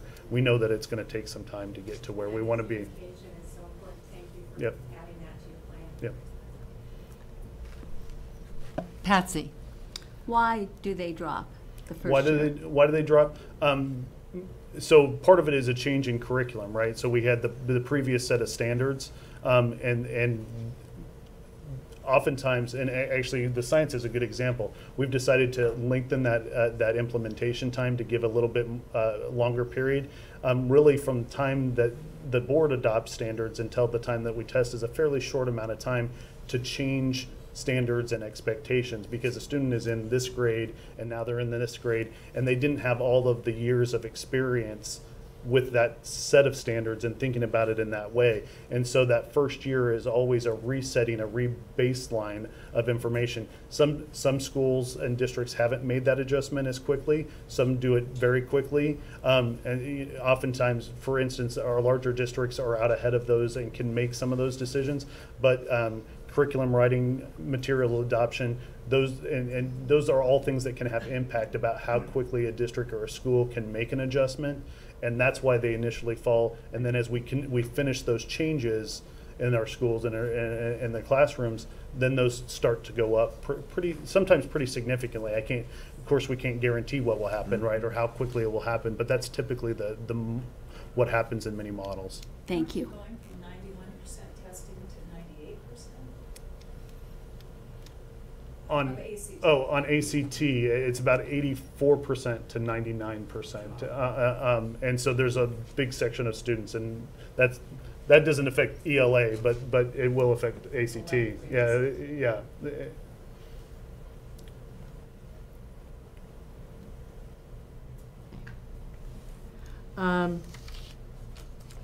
The committee does recommend the board approval, the 3 performance levels in the English Language Arts grades 3 through 8 assessment, and English Language Arts grades 3 through 8 and 11 alternate assessment with the recommended cut scores. And we'll be working on that tomorrow, taking action. The other piece regarding the ACT that juniors are taking, the committee recommends that the staff continue working on a recommendation with respect to the ACT cut scores. And the committee recommends that no action come before the board this month with respect to the ACT cut scores. Okay. And Madam Chairman, that ends my report. Or does anybody have any questions? I think we were intending to give a little bit more from a staff level Oh, about okay. that, if that's all right. I'm sorry. That's okay. That's fine. So I'll start. I think Jeremy has a couple slides to show you as well. First of all, thanks to the committee, we had a great, what I would call a policy conversation about what our expectations are around setting cut scores for ACT. And I'll tell you, we had panels of folks that came together and to really have conversations about the importance of this particular decision for the board from a policy level. First of all, on one side of the equation, and I think we heard a lot of that commentary during the passage of the legislation that said we'd use a college entrance exam. It's like, well, college entrance exam used as a measure for accountability has its difficulties. And I think we were very consistent that our most important part of our job, our responsibility is to ensure that students have every opportunity to be successful. And we want to be able to use our assessment system to ensure that that's going to happen. And so when we look at it, ACT basically on their side of the equation, and Jeremy will probably do a better job of this than I'm going to do, but ACT sets out a kind of a proficiency level in their own way, a benchmark of whether or not a student would be successful of getting an A, B, or C once they went off to college. But I think our conversation was also about the importance of access. We know that our post-secondary institutions offer a significant kind of range of possibilities for students, and even types of majors and directions that students may go. And we don't want to be in a position where we're messaging that a student's not successful. They can be successful in many different career fields, many different angles. I was not a nuclear physicist, if you noticed. The reality is, everyone has strengths in which they're going to go do that work, and we want to be able to ensure that our decisions around this help ensure that our students are motivated, our teachers get information that help them make decisions. I think the science example of students that need something beyond that for their career goals or for their direction, and from a science perspective, the notion of plus standards I think is useful, because kids are taking our ACT in 11th grade, right? There's still work for them to be able to accomplish. And so I set that kind of that tenor with you, I guess, a little bit, because we think this other point of access, and this really came up in the committee, and I thank the committee for having that conversation. I'll turn it over to Jeremy he'll do probably better yet, I'm sure. So one thing I just mentioned about ACT in general is that as far as standard setting and cut scores, it's a very different test, right? So all of our NISA tests are custom designed. They're directly aligned to our standards. They're written for that purpose, and they're very different. ACT already has history, right? People know what it is, and it already setting out there for all of us to see. And the ways that you could go about doing standard setting are potentially different. And so it's important to think about these two pieces, the benchmarks and the access, because you could think about cut scores in multiple ways, and there's no set way of doing it. In the world of large-scale assessments on custom-made assessments for state standards, there's acceptable ways of setting standards. ACT new on the scene really is there's other states that are doing it, but for the most part for statewide assessment and for these purposes is different. And so making sure that we think about all of the different ways that we could conceptualize cut scores and levels around ACT is important, and I think it's good to have a discussion about that. So I'll just go into a little bit more detail here, explaining what the college benchmark, ACT's college benchmarks, their definition, equipped to enroll and succeed without remediation, we're familiar with that term, right?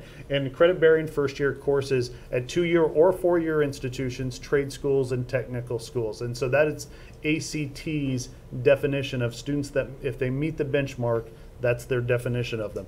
Further, you can see that ACT's done research around this and has a lot of research around it, that students that hit those benchmarks have a 50% or a 50% chance of getting a B or better, or a 75% chance of getting a C or better in first year related courses. For ELA, that's English, composition, and social science courses. For math, obviously college algebra, and science, it's biology. So that really encompasses the benchmarks that they have established and are widely used and widely known. And so that's part of it. Then on the access side, what we know about access and using ACT scores are a couple things about Nebraska. Some post-secondary institutions in the state use ACT for course placement, some do not. ACT in math is used more commonly than ACT English or reading, and basically science isn't used at all for placement that we could find. And math, college algebra placement scores can vary. The benchmark is 22, but lower scores are used by some institutions to place students into credit-bearing courses. And English placement scores were close to the college readiness benchmark of 20, but it sometimes lower as well. And then I'll just put this up here for reference. I'm not going to go through it all, but this is some of our universities and community college is in some of the information behind this. This was presented to the panel that worked on recommendations for ACT.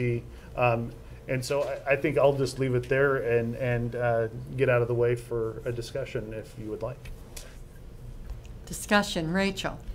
Thank you for sharing this, and I think this is, Lisa and I had the pleasure of spending 3 days this summer on this process, and this is an important discussion for us to have and to understand the concept of access and the ACT benchmark, because it is different than the way we would set scores with NISA, and so it is something that we need to really think through and be thoughtful about what are those levels and what's important and what do we want to communicate. And I think that my observation, and I was with an English language arts group, that our team struggled with this. Mm-hmm. Where do you find the balance around the concept of access versus the benchmark?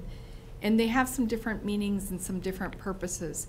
And we would end up in a discussion around college and career ready, and we'd end up in a discussion around our standards and is there an alignment. And the reality, the ACT is a college entrance exam. So my personal view is we need to keep thinking about what does that mean. It's a college entrance exam. How does that relate as we look at access and as we look at the research and the work that's been done by ACT in setting their benchmarks? The other piece that I think comes into play that's important for us to consider is that students and parents have all received a report. And so they already have a report in their hands. Mm-hmm. We need to make sure whatever we do complements that report rather than it confuses the issue or compounds a challenge because of what we've communicated out. So I think those are some things that are really important parts of our decisions as we move forward. Molly? I am just curious, has your group had some time to talk about students that take the ACT in 11th grade, and if there will be kind of an organized opportunity from NDE to promote developmental classes that senior year so they can be ready to go to college when they graduate. I know in some schools, high school seniors kind of take it as, oh, I'm gonna go not take full load. But if I knew in 11th grade my score wasn't eligible to enter college without taking a developmental class, I just wondered if you had talked at all about any developmental outreach for those students being ready to start credit-bearing classes their freshman year. I'll add one quick point. There's definitely been conversations, especially with community colleges, around how to actually push down developmental ed, so we're not in a position necessarily where kids are entering with that. I think you're entirely right with the senior year. You hear all sorts of anecdote around it, but I believe you can find evidence for that. I haven't looked in Nebraska specifically. I've seen articles about that notion. Hey, look, if you sit out of high-level math classes and you were going to go that way, but you take that kind of year off, there's a detriment to that side. Also, if you find that you had a deficit in 11th grade and you don't have some other way to accomplish closing that deficit, you're going to have a challenge, and I'll turn it over to Jeremy.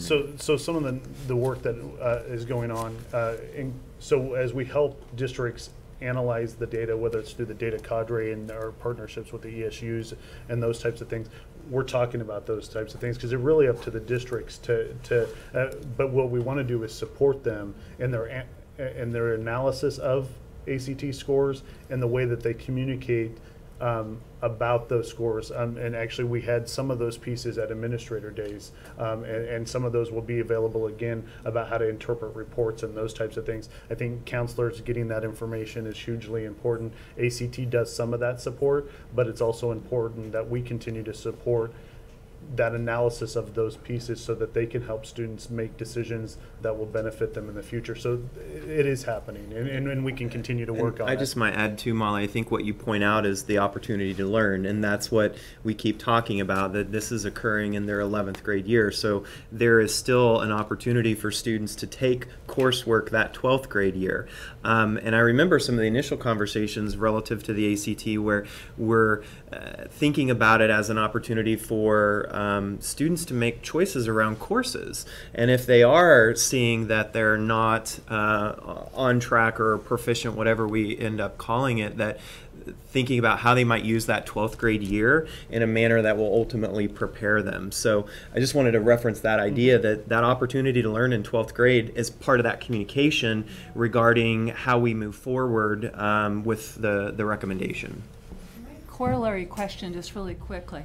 It isn't just the kids that might be developmentally delayed, but if you get a student that is a perfect score and maybe family's never gone to college, I'm just wondering, have you talked to your career tech ed people to say, hey, we've got someone here that might be in line 12th grade to do an apprenticeship and something really fantastic and innovative?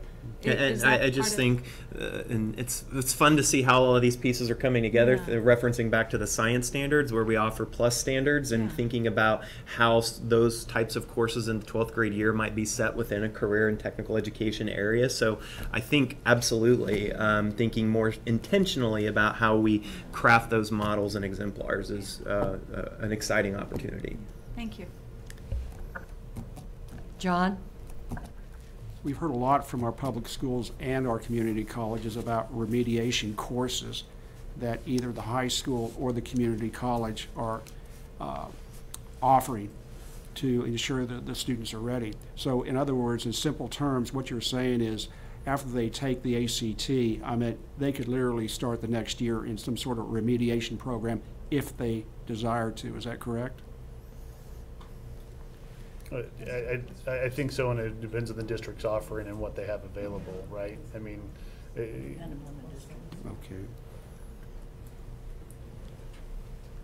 Rachel? Maureen, thank you. One more, you just, trigger those thoughts, sorry. But I do think this discussion around 11th, the fact this is 11th grade is so important, because what we also want to do that's so important in this process is not give an impression to young people that there isn't hope to go to college. I mean, this serves a great purpose for young people to see what their opportunities are. And so as we think about where we land with cut scores, we have to really recognize what does that mean and say to the student about what you need to do in that senior year. and not that it be perceived as closing a door of opportunity. So we have to be very careful in our messaging, in our decisions, that we don't inadvertently give an impression of closing a door of opportunity for young people.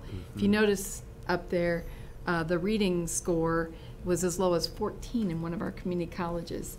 And that for me I was shocked. And I'm not saying that we set that score or anything, but for me, it was an interesting discussion in the English language arts table around what that means.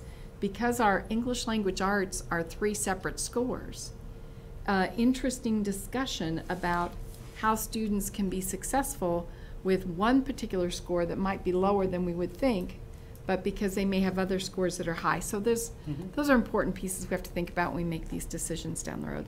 Thanks. And I think too, as you explained, that senior year, it gives those students the opportunity to perhaps take a class. But it also gives our districts that don't have those classes prepared maybe some opportunities for the board and the administration and the teachers to say, what are we going to do to change our curriculum? Do we need to do summer school, both before the senior year or after, an interim? Some changes, a change in paradigm with especially our smaller districts that don't have the staff.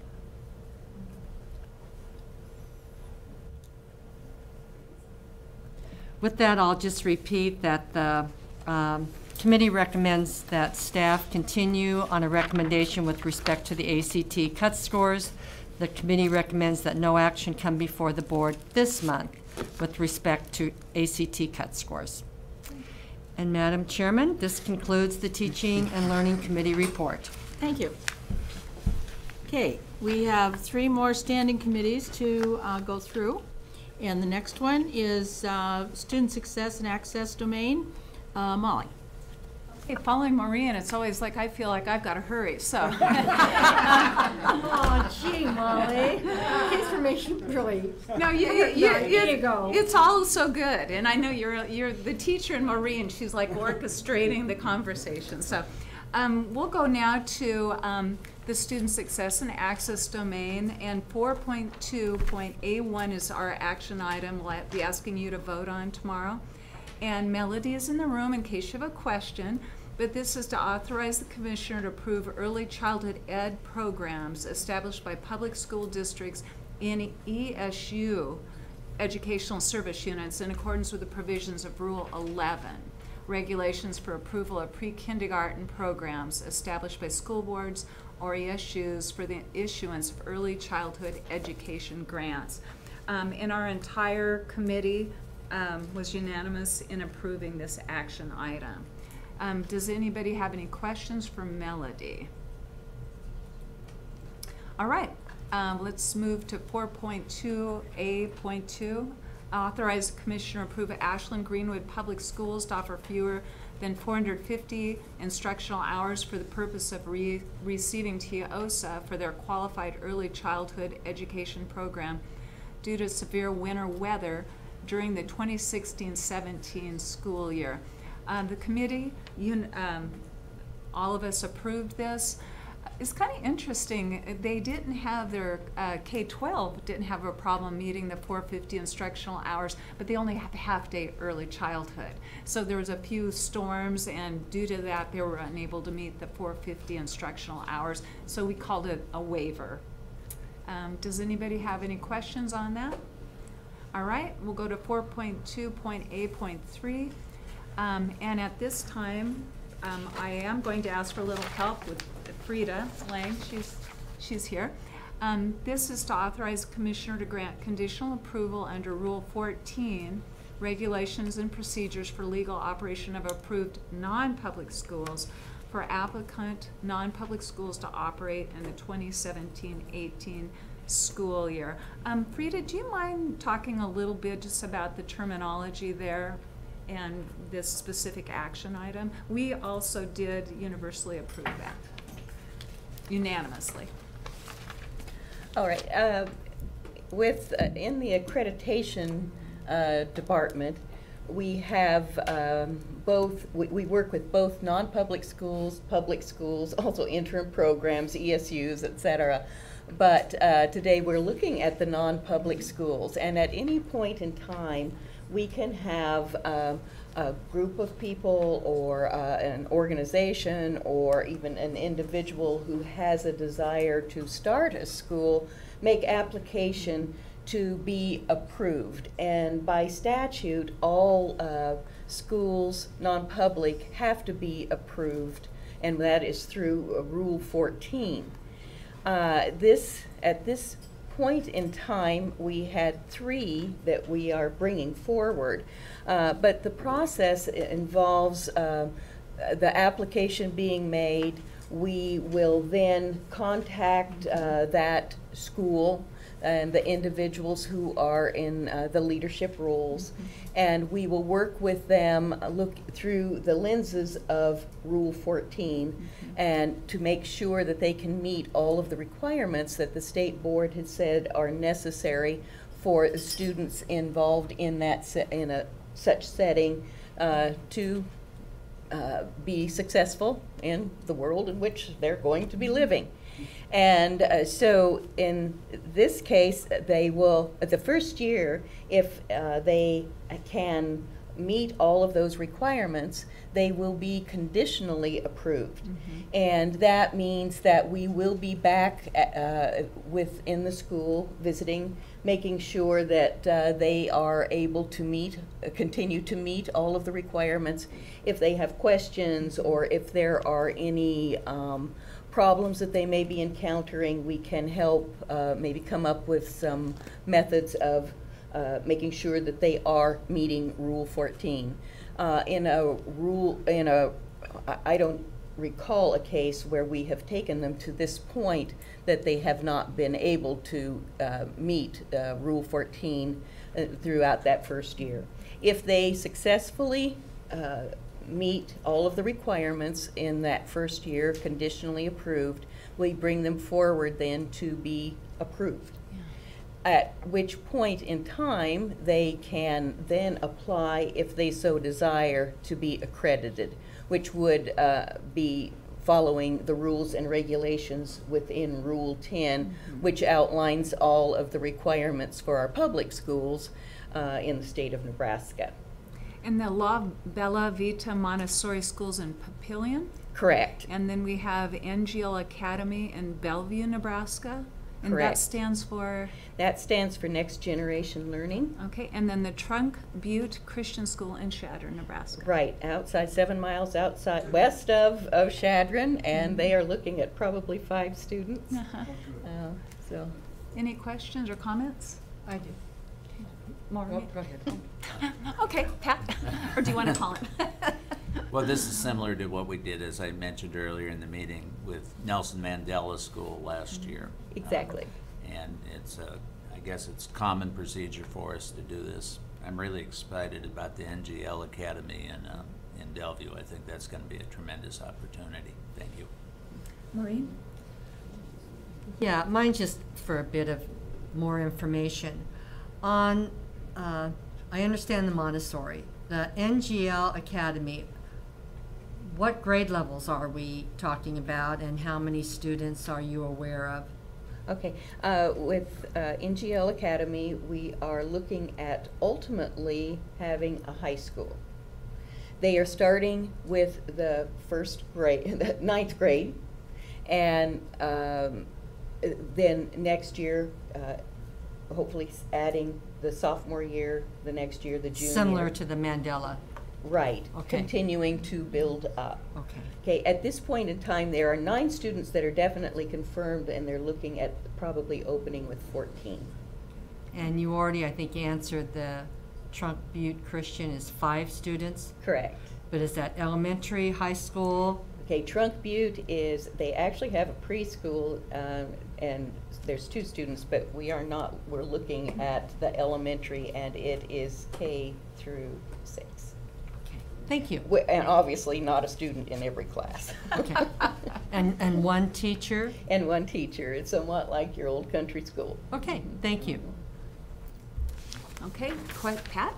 Just, on that NGL Academy, now maybe the commissioner can correct me a little bit, but this comes with a very philanthropic sort of attitude.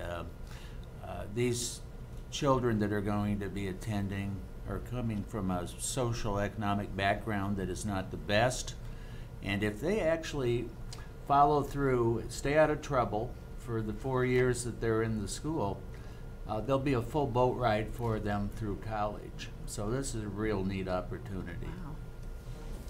Did I get that pretty much right, I Commissioner? think so. I think that's right. Oh, go ahead, Paul. Yeah. Just another, Yeah. looking for another piece of information. Where is the scholarship coming from? Is there a foundation for that? It's a local philanthropist and maybe through his foundation. Okay, thank you. That's cool. All right, well, if there are no other questions, we're going to move now to 4.2.A4. Authorize the commissioner to contract for assistance with the implementation of early childhood special ed through the Office of Special Education policies and procedures that align federal regulations and results-driven accountability. And Steve, you're here? Yeah.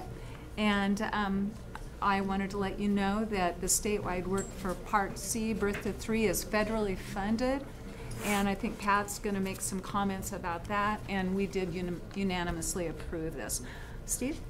Yes, and just consistent with that is that it's a consultant to work with us in our Part C, but also Part C, which is birth to 3, and also in the 3 and 5-year-old programs, which are both combined into our early childhood special education. But this position is federally funded through the IDEA, which is Individuals with Disabilities Education Act, discretionary dollars, and basically to be used to support us in some requirements that they have added, if you will, as far as data collection, programmatic support, and he will be working across our state. So we're talking about a pretty nice additional support based on the requirements that they are asking us to do. So again, it's a federally funded position. Okay.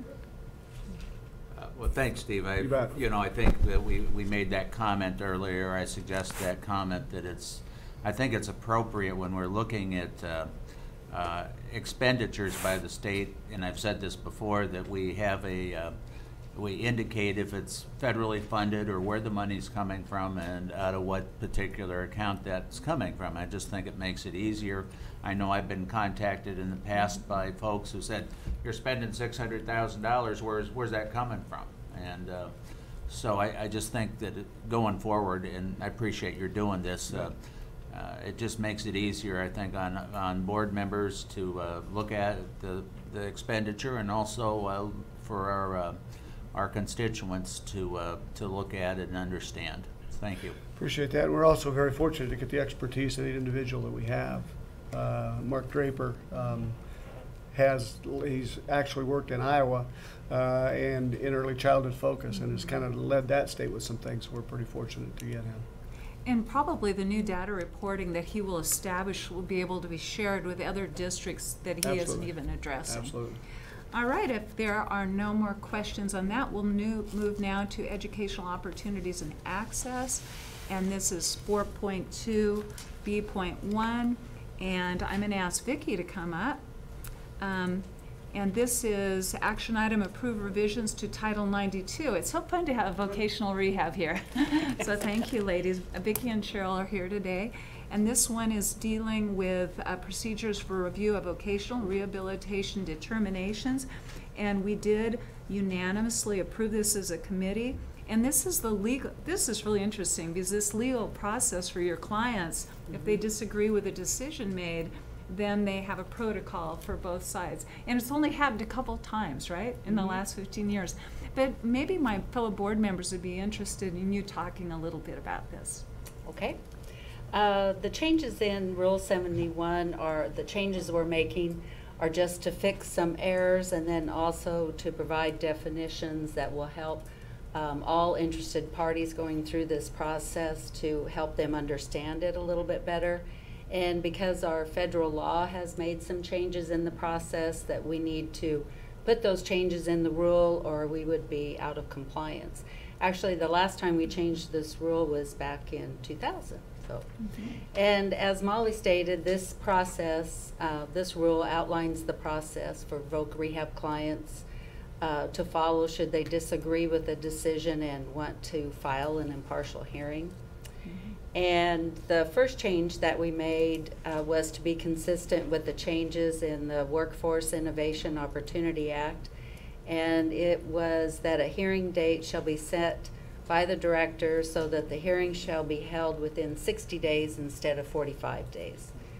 The other change was that we clarified what services could not be suspended, reduced, or terminated pending the hearing officer's decision. A couple new things we added. We clarified the burden of proof to be consistent with the law, and the burden of proof is with the petitioner. And then we also defined the completion of the hearing, and this definition helped clarify when the 30 calendar days timeline would begin for the hearing officer's decision. So, and for those of you at the school administrator meeting, wasn't it cool when VR showed the young girl that works at Hy-Vee? And we're really talking about, what I liked about your comments this morning is this usually doesn't come to hearing because VR does such a good job counseling their students as they enter their vocations, and maybe their aspirations don't match their talents, so you have really good guidance. Appreciate it. Are there any questions? All right. okay, thank Thank you. you, Vicki. Okay, now we're up to Cheryl. She's going to talk about 4.2B.2, approve revisions to Title 92, Nebraska Administrator Code Chapter 72, cost sharing and cost containment rule for vocational rehabilitation services. And this is an addition. This is not an additional rule. It is updating a current rule that we have, and we are updating it because of the federal regulations that have changed from the Workforce Innovation and Opportunity Act.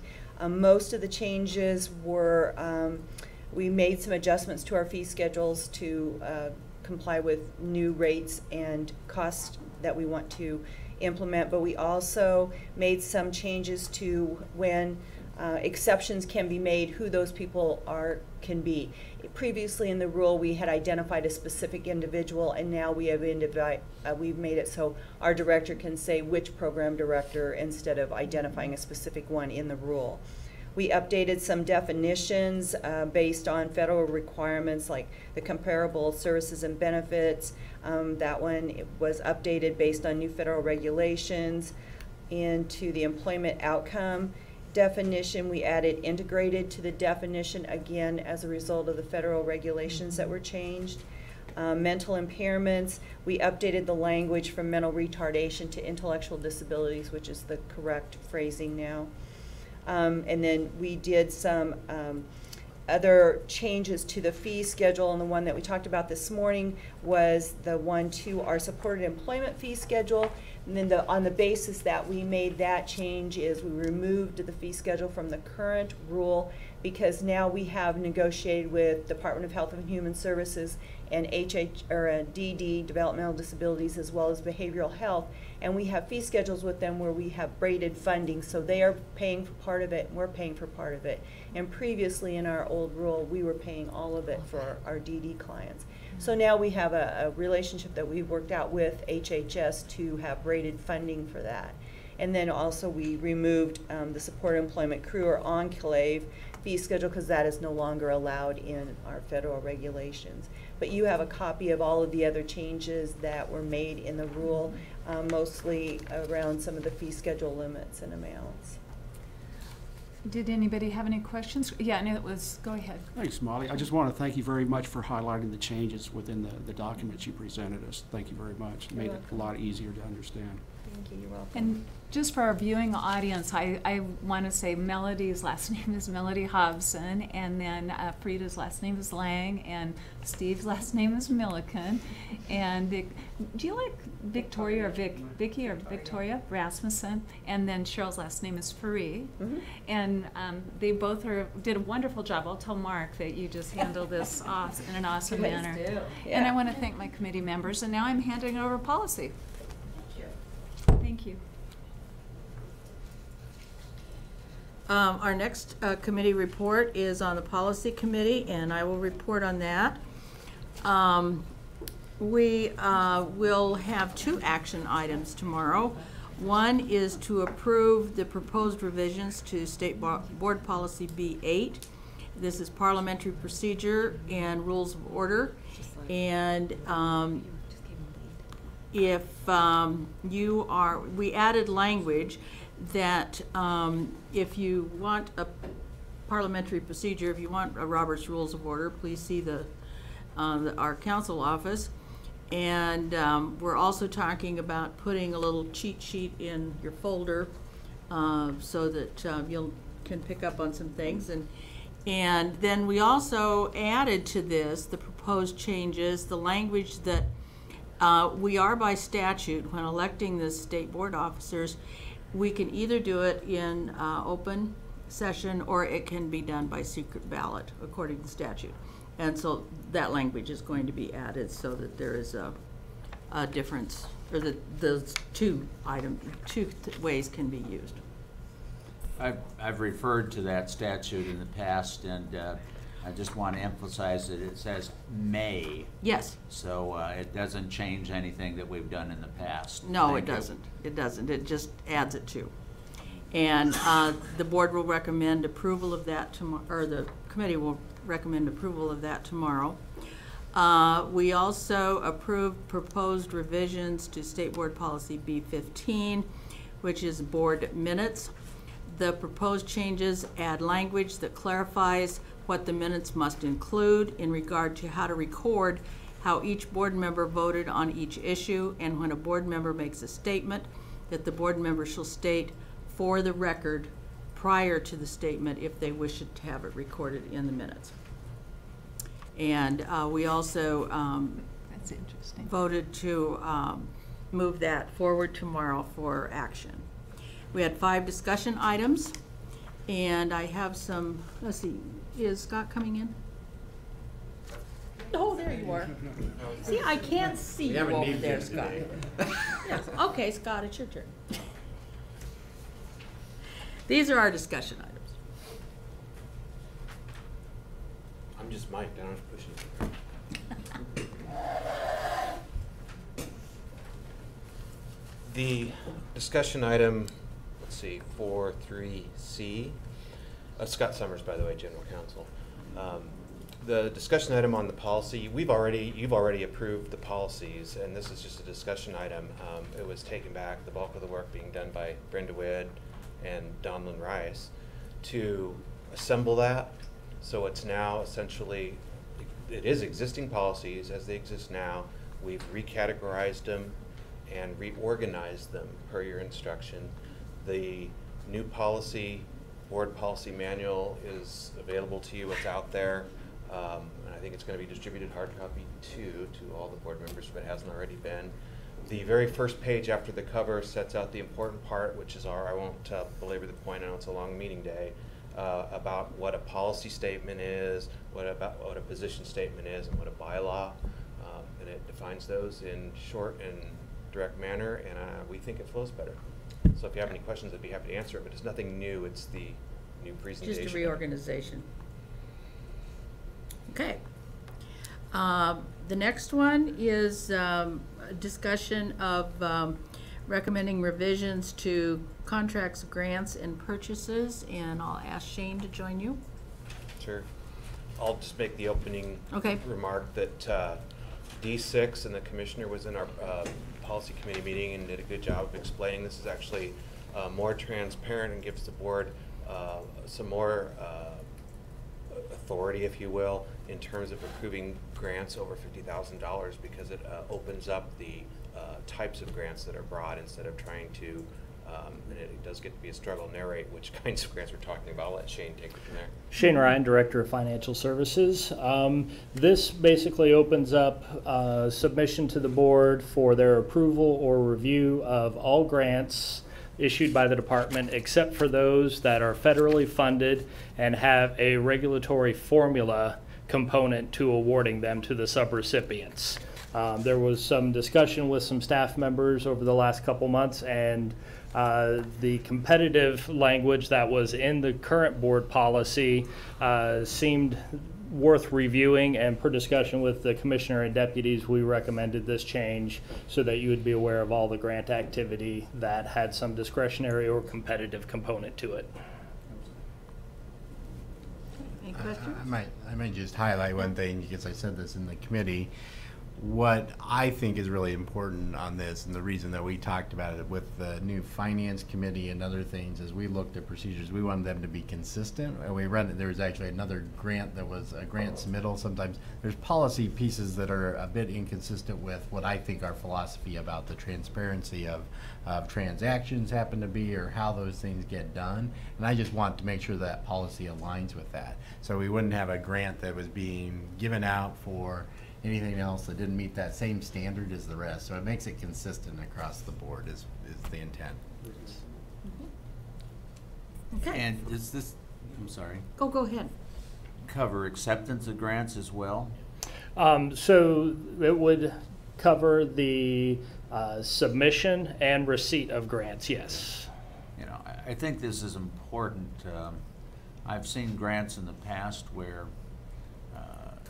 you may take the money, and then 2 years down the line the money goes away, or a year down the line the money goes away, and you're either left deciding how you're going to continue to fund that operation, or you may end up finding that you know, because of the nature of the grant, you can't even decide whether it accomplished what it was supposed to have accomplished. True. Over that period of time. You may need multiple years, and at that same time you may find that you have a lack of funding beyond those multiple years. That's So true. anytime we talk about grants, that concerns me. Thank you. Okay. Thank you. Thanks, Shane. Our next discussion, and that will be brought, by the way, that will be brought back in September for a vote. Our next one is recommending a new position statement on Nebraska digital education. And Corey, would you like to introduce our new? Absolutely. All right. For the record, Corey Epler. I also am excited to introduce to you one of our new staff members, Dorian Avey. Dorian started at least a few weeks ago, and now she's in front of the board. So, you know, she is our Director of Digital Learning. So, very excited to have Dorian on staff. And I'm not Dean Folkers, so I think tomorrow we'll give Dean a hard time for not being here and me covering his work. I'm going to talk to my supervisor about some time for that. Thank you, Dr. Friesen. But Dorian has been working on the policy, and I'm going to let her talk through some of the key pieces that have been included since the last time we saw it. Thank you. So this is the first position statement for digital education for Nebraska. Some important components to that were defining digital education. So you'll see a clear definition in there. We made sure it supports the development and implementation of the statewide systems for quality digital education in Nebraska. We also made sure it supports the pursuit of quality infrastructure, broadband access, industry use of technology and data, and ensures for privacy and security of student information. And lastly, it supports the creation of a statewide digital learning and educational technology plan that achieves the priorities of the Nebraska School Board strategic plan and direction. Any questions? I do have a question, and maybe again, I think it's great direction, important direction. We've talked a lot about a digital repository, and we've talked about some of those pieces, and it didn't seem to really pop from this position. Is there a reason we didn't look at some of that and we focused just on a plan versus, you know, we talked about some elements but not others? Tell me a little bit about why we didn't encompass the concept of a digital repository as a part of our systems of support. From my perspective, and Dorian will help fill in some as well, I think it is part of that plan, and I also think the explicit nature of it within the strategic vision and direction. So I think it's certainly something we could go back and continue to think about how we might strengthen that within the position statement. Since we're not voting on it this month too, I think that's an excellent consideration that we can certainly look at. Thank you. Molly. Well, welcome to the team.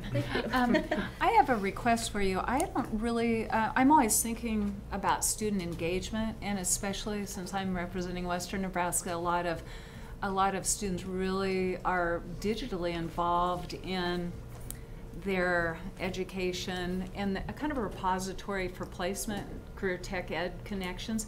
And could you please, before this is just draft form, but could you include something about the student's right to own some of the digital artifacts that he or she can then use for job applications, and also for developing career opportunities, and maybe even that digital education portfolio that would be part of the student digital backpack? Well, and that might also be something that would be a part of the next discussion rather than this one. Yeah.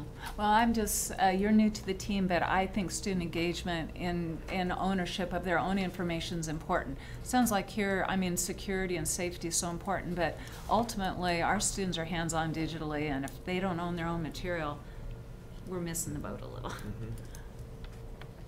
Thank you. Yeah. Okay.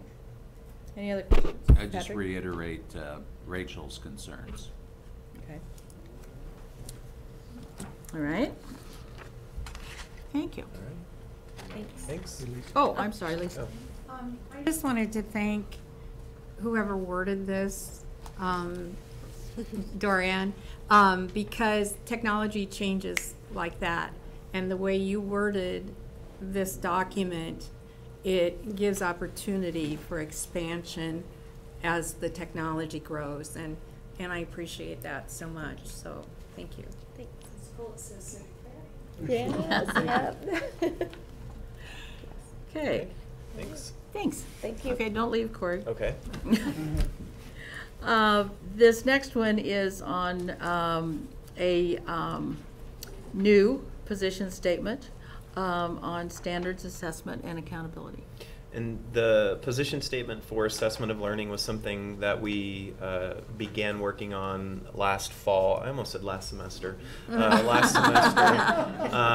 And so we're bringing it forward again for discussion this month, and then approval next month, and really trying to reiterate the idea of assessment for learning for all content areas and all grade levels. So we're hopeful that the position statement is reflective of that.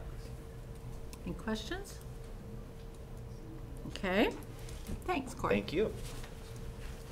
And our last discussion item was regarding P11, which is a position statement on data access and use. Scott, do you want to address that, please?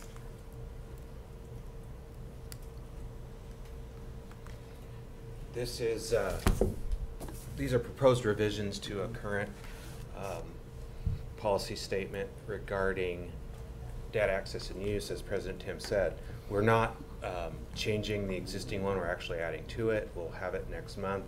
I won't take up too much of your time except to tell you, under the new system, this is in the P series. That sounds bad, but this is this is a policy, or excuse me, a directive of yours to staff internally on some things that you want us to do, and general statements in that regard, as opposed to something that we're out telling a belief statement to school districts. It's about how our staff should handle personally identifiable information regarding students that we possess and come into contact with, which happens with more and more frequency in this century. We've added to it essentially in this way. We've spiffed up a few things, added some regulatory and statutory sites to make it more complete about all the things that get into PII, personally identifiable information, like IDEA. We, thanks to Mark Schultz, we're also able to, hey, let's not forget voc rehab and DDS also have very much personally identifiable information. So it would be a good idea for you, the board, to say, and don't forget these other programs outside of K-12 should follow confidentiality and appreciate confidentiality as well. That is added. And lastly, and this was Dean Folker's recommendation, and I think it's a good one, let's maybe mention that in the last few years, the legislature's come forward with the idea that if FERPA, the federal privacy law, and other state laws permit educational entities to share with one another personally identifiable information, if it permits it, they should. They should cooperate instead of hold it back, if you know. And so we've incorporated that idea and mentioned the fact that pursuant to the legislature's directive in that regard, we have promulgated Rule 6, and that that's departments, ESUs, learning community cooperating with one another with data sharing. That's essentially it. I'd be try to answer questions you may have, but this is a action item for next month, and we discussed it this month. Molly? So it's P11, right? It is P11, formerly G22, and there's a bridging document. Yeah, bingo, right. And there's a bridging document that Brenda put together that's really good if you speak the old language and you're trying to convert WEC like me. One thing I don't see, or maybe microphone, I don't see here is our transitional students that unfortunately sometimes are incarcerated. Those schools are what are they called? The special purpose schools. Yeah, are they included by assumption? I don't see them included here. I mean, I think if a student happens to be relocated, this data access should be available if possible. Do we need to specify that? My answer would be no. I used this term in the committee meeting. If you got down in the weeds of all the particulars of student, you'd end up with something that looks like the FERPA regulation, okay, as opposed to 2 pages. My best answer to this is I wouldn't know all the facts to say definitively, but if an entity is getting directly or indirectly federal funds from the U.S. Department of Education, they're subject to FERPA. And what this is saying is, entity, first of all, don't forget it's primarily a year directed to our staff. Yeah. And now, since you're talking about out in the field, but even given that, this is saying follow FERPA by and large, and so that would dovetail into that kind of thing. Yeah. But this doesn't treat the particulars of situations out in the schools in terms of student data privacy, because FERPA can be summed up this way: you don't share information unless you have the consent of the parent, guardian, or lawful student, except for these 20 exceptions. And our fourth group that priority schools don't cover are those demographically shifting populations, and sometimes with our mobile students, I know that sometimes they do end up doing those alternate situations, and it's sad if they're if they're out of touch with their records. I know sometimes when I talk to people that work with those real mobile at-risk kids, they say they're not able to access their scores, and I just am saying I hope that in fact this is part of the plan. Data access. It definitely is. So I mean, what I would just tell you, and I think what Scott's trying to get at, I mean, what we're looking for in this is the recommendation of kind of the box that you put us in. It's not limiting to us on the sense of, hey, look, we're going to have to work with every entity that has that student, and we're responsible. And that's where I do the every student every day piece, but we're responsible for all of those students in the state of Nebraska. Some students that are receiving these federal funds, we have a requirement for certain data, regardless if they're in a regular public school or a special purpose school. But it is this data sharing piece that's going to make a significant difference for some of these kids. Like, and we watched that, and Dr. Friesen and I, when we toured at Kearney West High School at the YRTC, right, to realize that students are moving there, who's responsible for the IEP. So we're having a very detailed conversation with HHS and probation about how we go about doing that, and we'll be making recommendations on how that works. This doesn't prohibit us from doing that work, is what I would get at. Right. Any other questions? Okay, thank you. That concludes my report. Rachel, would you please report on the legislative committee? It would be my pleasure. The Legislative Committee met today, and I'll just briefly give you a summary of our conversation. In June, we had requested more information of the Department of Education relative to math and reading as a result of our discussions on LB 651 and our interest in better understanding what our regulatory roles were relative to reading and math and interventions in those two areas. I want to thank all of the, Brian and all the staff that spent time in pulling together a summary for us. And so today we were able to review and discuss that intersect between reading, math, and intervention in all of our regulatory environment.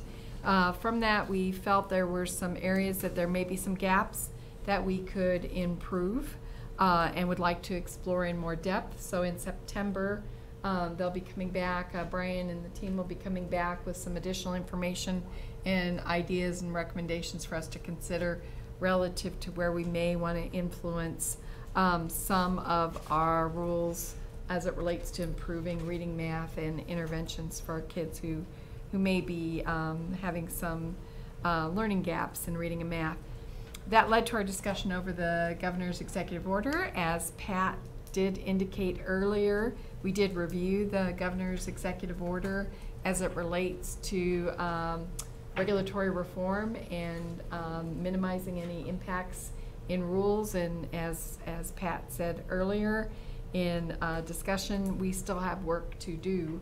And in cases it is not that we are trying to add a regulatory burden in the work that we do, but we're trying to provide clarification, direction in part of that process. The other item that we did start to talk about was looking at a legislative agenda moving forward. So again, in September, we'll start to talk about what are some key concepts as it relates to a 2018 legislative agenda that we would like to explore in more depth. Thank you. Okay, I will report on our strategic planning performance and improvement committee this morning, and I'm going to turn it over to the commissioner. We have 2 action items. Yeah, the very first one is really an action item, and I guess I'll phrase it this way. There's really 2 opportunities for you to decide to take action, and I'm actually okay if you would say, hey, look, why don't we wait till September? I need your approval to submit this to the U.S. Secretary of Education by September. The reason that we put it on as an action item right now was, as I presented to the committee, the importance of allowing for the governor the 30 days to be able to review the particular plan, and I wanted to make sure that number one, you had additional opportunity for input on the details within the plan, but also that by the time I need to get it to the governor's office next week, most likely for them to have the clock ticking away on the 30 days, so it's done in advance of, I believe September 18th is the right date. So I guess kind of in the cleanup of the timing of this particular issue, you could authorize me to do that now, you could authorize me to do that later. What I would tell you is I would be making the edits that I heard from the committee, edits that I think we otherwise have had some feedback, and I'm very proud of our team's work, and we've had a lot of different people working on this as a plan, a lot of different feedback in a lot of different ways. And again, like I think I presented in long form to you before, the reality is we can never actually have enough of that feedback and engagement in those things. But I think we learn as we kind of continue to do that work. I'm thinking of Rachel's opportunity to meet with tribal leaders, even here recently. Even if it doesn't specifically change something in the plan, it ought to change how we work generally. And I think that's a real, can I call it a side benefit of that, is that we will work better to continuously engage and think about how we engage our stakeholders at that level. So I won't have to get into every detail of the plan, but I maybe more welcome your questions. And I don't know how much detail you all got in reading it, but I'm proud of the efforts that have gone into this plan so far. Yeah. Rachel. Well, thank you for that lovely reading in our list of reading, and I want to thank Brian for sending it out early last week, Thursday, so that we did have a chance to, grapple with a little over 200 pages a little earlier before we started reading everything else for this meeting. But again, I do think that the staff's done a wonderful job in starting to put some things together, and I think the discussion we had this morning I would consider minor recommendations and suggestions, not philosophical. But I also, as I think about it, think there's value in waiting till September, because you're still gathering information, and as you gather information, and as you're listening and gathering input, you know, there may be some nuances of change yet that you want to put forward, and I think there's value in that. And so it would be nice to have a summary for next month of, you know, what are some of those changes, as opposed to reading and looking for all those changes again, like where's Waldo? We'll hide And over 200 pages. It might be nice just to have you present to us next month what are some of those changes that have resulted as part of the conversations that you're embarking on, including the opportunity for the governor to have input and others as you move forward. Are you, I guess we need to ask that, as Matt said, we need to give the governor 30 days. So the next step would be to give the draft to the governor, and that would be tomorrow. Okay. Good. Okay. So I'm completely comfortable with that. So we'll pull that item off the agenda for tomorrow from an action standpoint. And we'll direct them to contact the governor. I mean, I think the reason we put it there is because it's that bind of timing of how to get that done, and I'm completely fine with having your final approval in September. So. Okay. Is there? Yes. I'm confused. Are we approving it tomorrow or are we not? We're going to send it on. We're going to give approval to the commissioner to send this for the governor's review. Okay. We will give permission to send it to the federal government in September. Okay. Is that right? Yeah, and I mean, With I guess possible edits, is that what I understood? so. There were some edits recommended so far in the process. I'm waiting for some commentary back from the governor's office. Potentially, that would be minor edits in the conversation. So from his office. Yeah. Okay. Yeah. And so because if you said, hey, look, I'm approved, you could do that, and I could still make edits based on that particular motion. I'm just saying it's fine if we wait till September for you to say, hey, like, we approve you to submit it for now I've lost track of how many times I said the same thing. I'm really getting tired now. So all I'm really saying is it's fine to delay it. We can move forward with that. It's fine to actually be in a position where we go ahead and do the edits and you do the final approval in September, if that makes sense. I'm sure it doesn't anymore. But we're going to do it anyway. Okay. That concludes that report. And the last one, John, Budget and Finance. Oh, what did I forget? Oh, I'm sorry. Druid Hill. I turned my page too quick.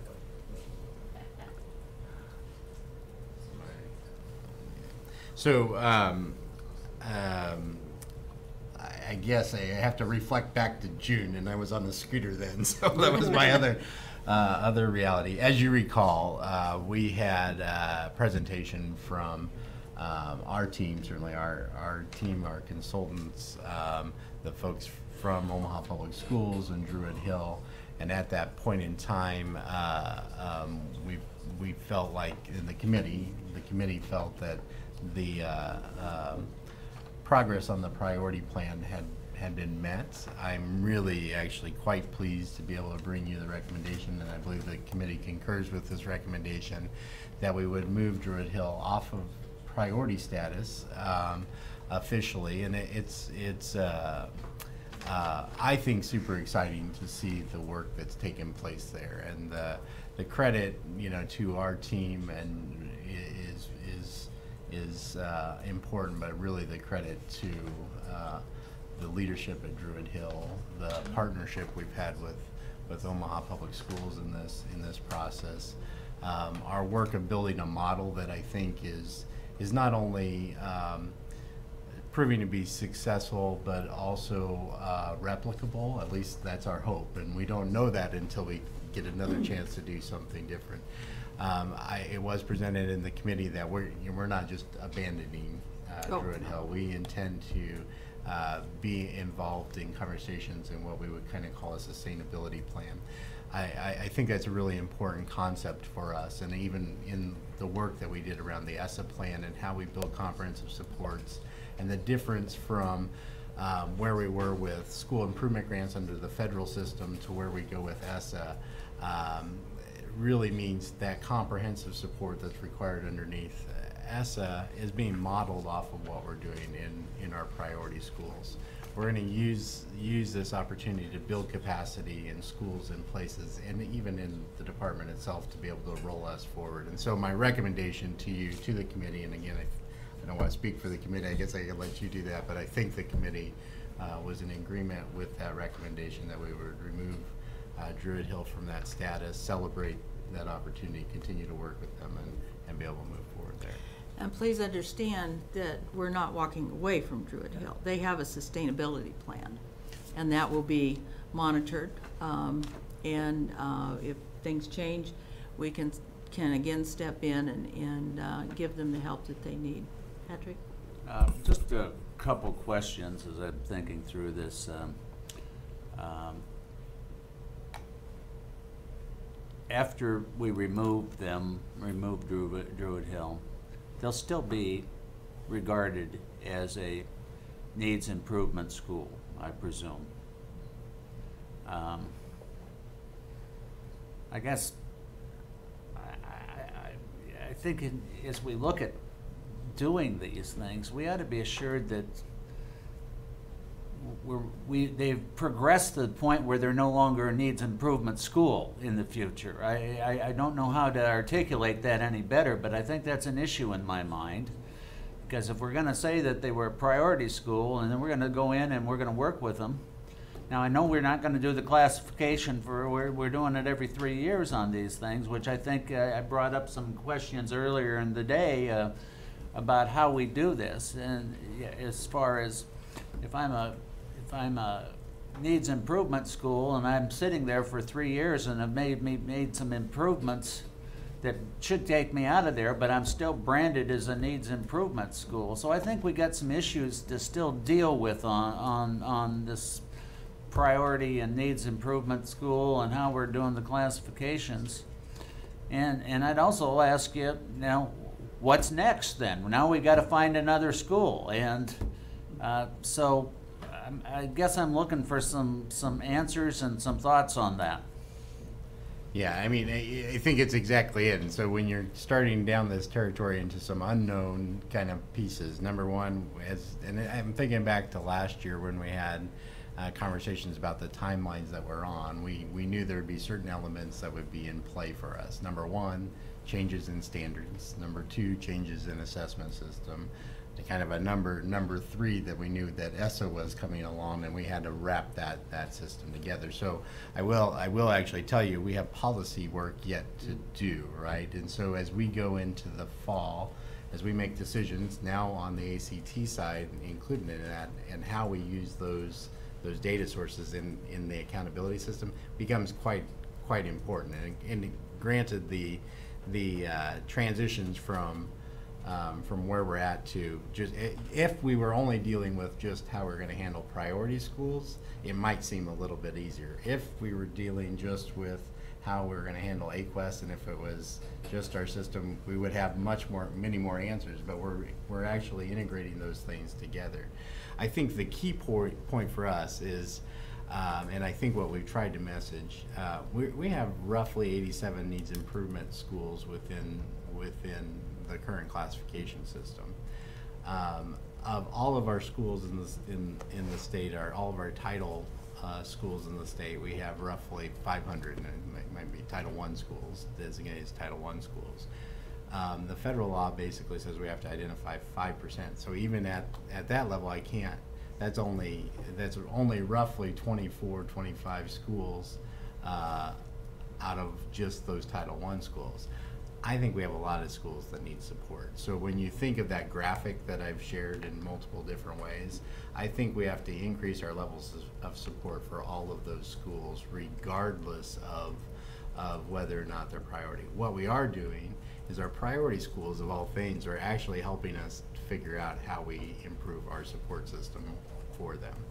In fact, Druid Hill itself has become a support system for other schools that look at what that work was and how that becomes there. Again, that's why we don't, in many ways, I don't want to leave Druid Hill out of our consciousness, because there's still things we can learn from Druid Hill. But there are other schools like that I think we can learn from. So our goal is to make that system work. Our policy work that we have ahead of us are those things like, what's the final timeline? We get the ESSA plan submitted, and we got some work immediately to be doing. The timeline of our data and our reporting system is critical to that work as we go, because it needs to become fairly seamless for us. And right now we got a lot of seams because we're putting pieces of this together. Right. But eventually it has to be fairly seamless for us. So. John? Thank you. You know, regardless, I think we're missing the point here. Regardless if we call Druid Hill a needs improvement, good, great, whatever the case may be, we should be celebrating right now of the achievement of Druid Hill in regards to the progress that they've made in regards to student achievement, in regards to community involvement, the enthusiasm of the teachers. They have come a long ways in a short period of time. So literally well done for the momentum they are showing and enthusiasm. And whether you tag them as needs improvement, whatever the case may be, they're coming out. They're going to move forward. It's just a matter of when. And they've got a positive travel ahead of them. Thank you. And given the time, I won't go on, but maybe if we could, Madam Chair, next month, put on the agenda to have a discussion around reporting and classification, just so that we start to see how, in the past we had two reporting systems. We had AYP and the federal and the state, and I think it'd be good for us to have an understanding of how the ESSA reporting comes into play with the classification process and the reporting process. It may be good to just take a look at that for more background information and for real decision-making processes at this time. Oh, I'm sorry, Molly. I know we're getting short on time. When we put that on the agenda for next month, I'd also like, we've talked in several committee meetings today about these needs improvement schools, that if you go in the old federal dialogue, it was the turnaround school, and many times they'd fail once the turnaround was over. So I'd really like somewhere in our digital repository that Kathleen Kennedy has those beautiful artifacts that can be used to do different tiers of support. And I don't know with privacy if we can share those with other schools or if the parents of those kids have to sign off. But I think sometimes a picture tells 1,000 words, and the smiles on those kids' faces were just so impressive. And I think it's a success I'd like to see highlighted in the transition too. Because I'll just tell you this, I don't know if you've all looked at it, but the sustainability plan is all based on our tenants, our AQuest tenants. So it's all in alignment, and I think there will be more successes with our priority schools. My only question is, are you thinking about picking the next priority school from the fourth, and we don't call them subcategories, the demographically shifting population? Well, I think that's why we actually need this next level of conversation, because that process in which we do it will be actually important. And again, I remember as we identified priority schools, and I still think there's a legislative issue there for us, because we've had that conversation around, hey, look, maybe we could take an approach that would give us more than 3 priority schools, or have a different approach there. And I'm asked often, and this happened when when LB 438 passed. I mean, and when they said, hey, look, it was originally 5, then it's gonna be 3 just because of the amount of money. It does cost resources to support schools, and I don't want people to feel as if, gee, we can just support an infinite number of schools. That's how we're trying to leverage these various resources together to have the same type of model, to have the same accountability system, because that's more efficient. And I'm pretty sure I actually had a conversation with Senator Groney in this room. I see Lamont over there, so it just reminded me of the fact that we talked about that, and building an extra system costs extra money. So that this system alignment, even though it's taking us a little longer than everybody probably wants, but you got to wait for those things to come together. It's kind of like my last couple slides at my presentation. It's a beautiful thing when it all aligns, just like the eclipse. So. Thank you. Pat, did you have? Well, again, I don't mean to demean what Druid Hill has done, but, you know, they moved from being a, you know, celebrating to still being a needs improvement school. And I think in the bottom line, you know, whether we're talking about 3 priority schools, whether we're talking about 25 schools defined by ESSA, or we're talking about 87 schools defined by ourselves as needs improvement, we need some better, you know, articulation of how those all coordinate together and what we are going to do for them. And, you know, we're certainly, you know, got a lot of opportunity ahead of us. Well, and I think that's, I think, as Rachel said, that's something that we need to have that continued discussion and move forward with how we're going to do that. But it's one of those things that, because it came about by the legislature and came about rather quickly, we're kind of still learning as we go. And as the commissioner said, the schools have done a great job in helping us learn about them as well. And so we're working on it. We're working on it. Okay, John?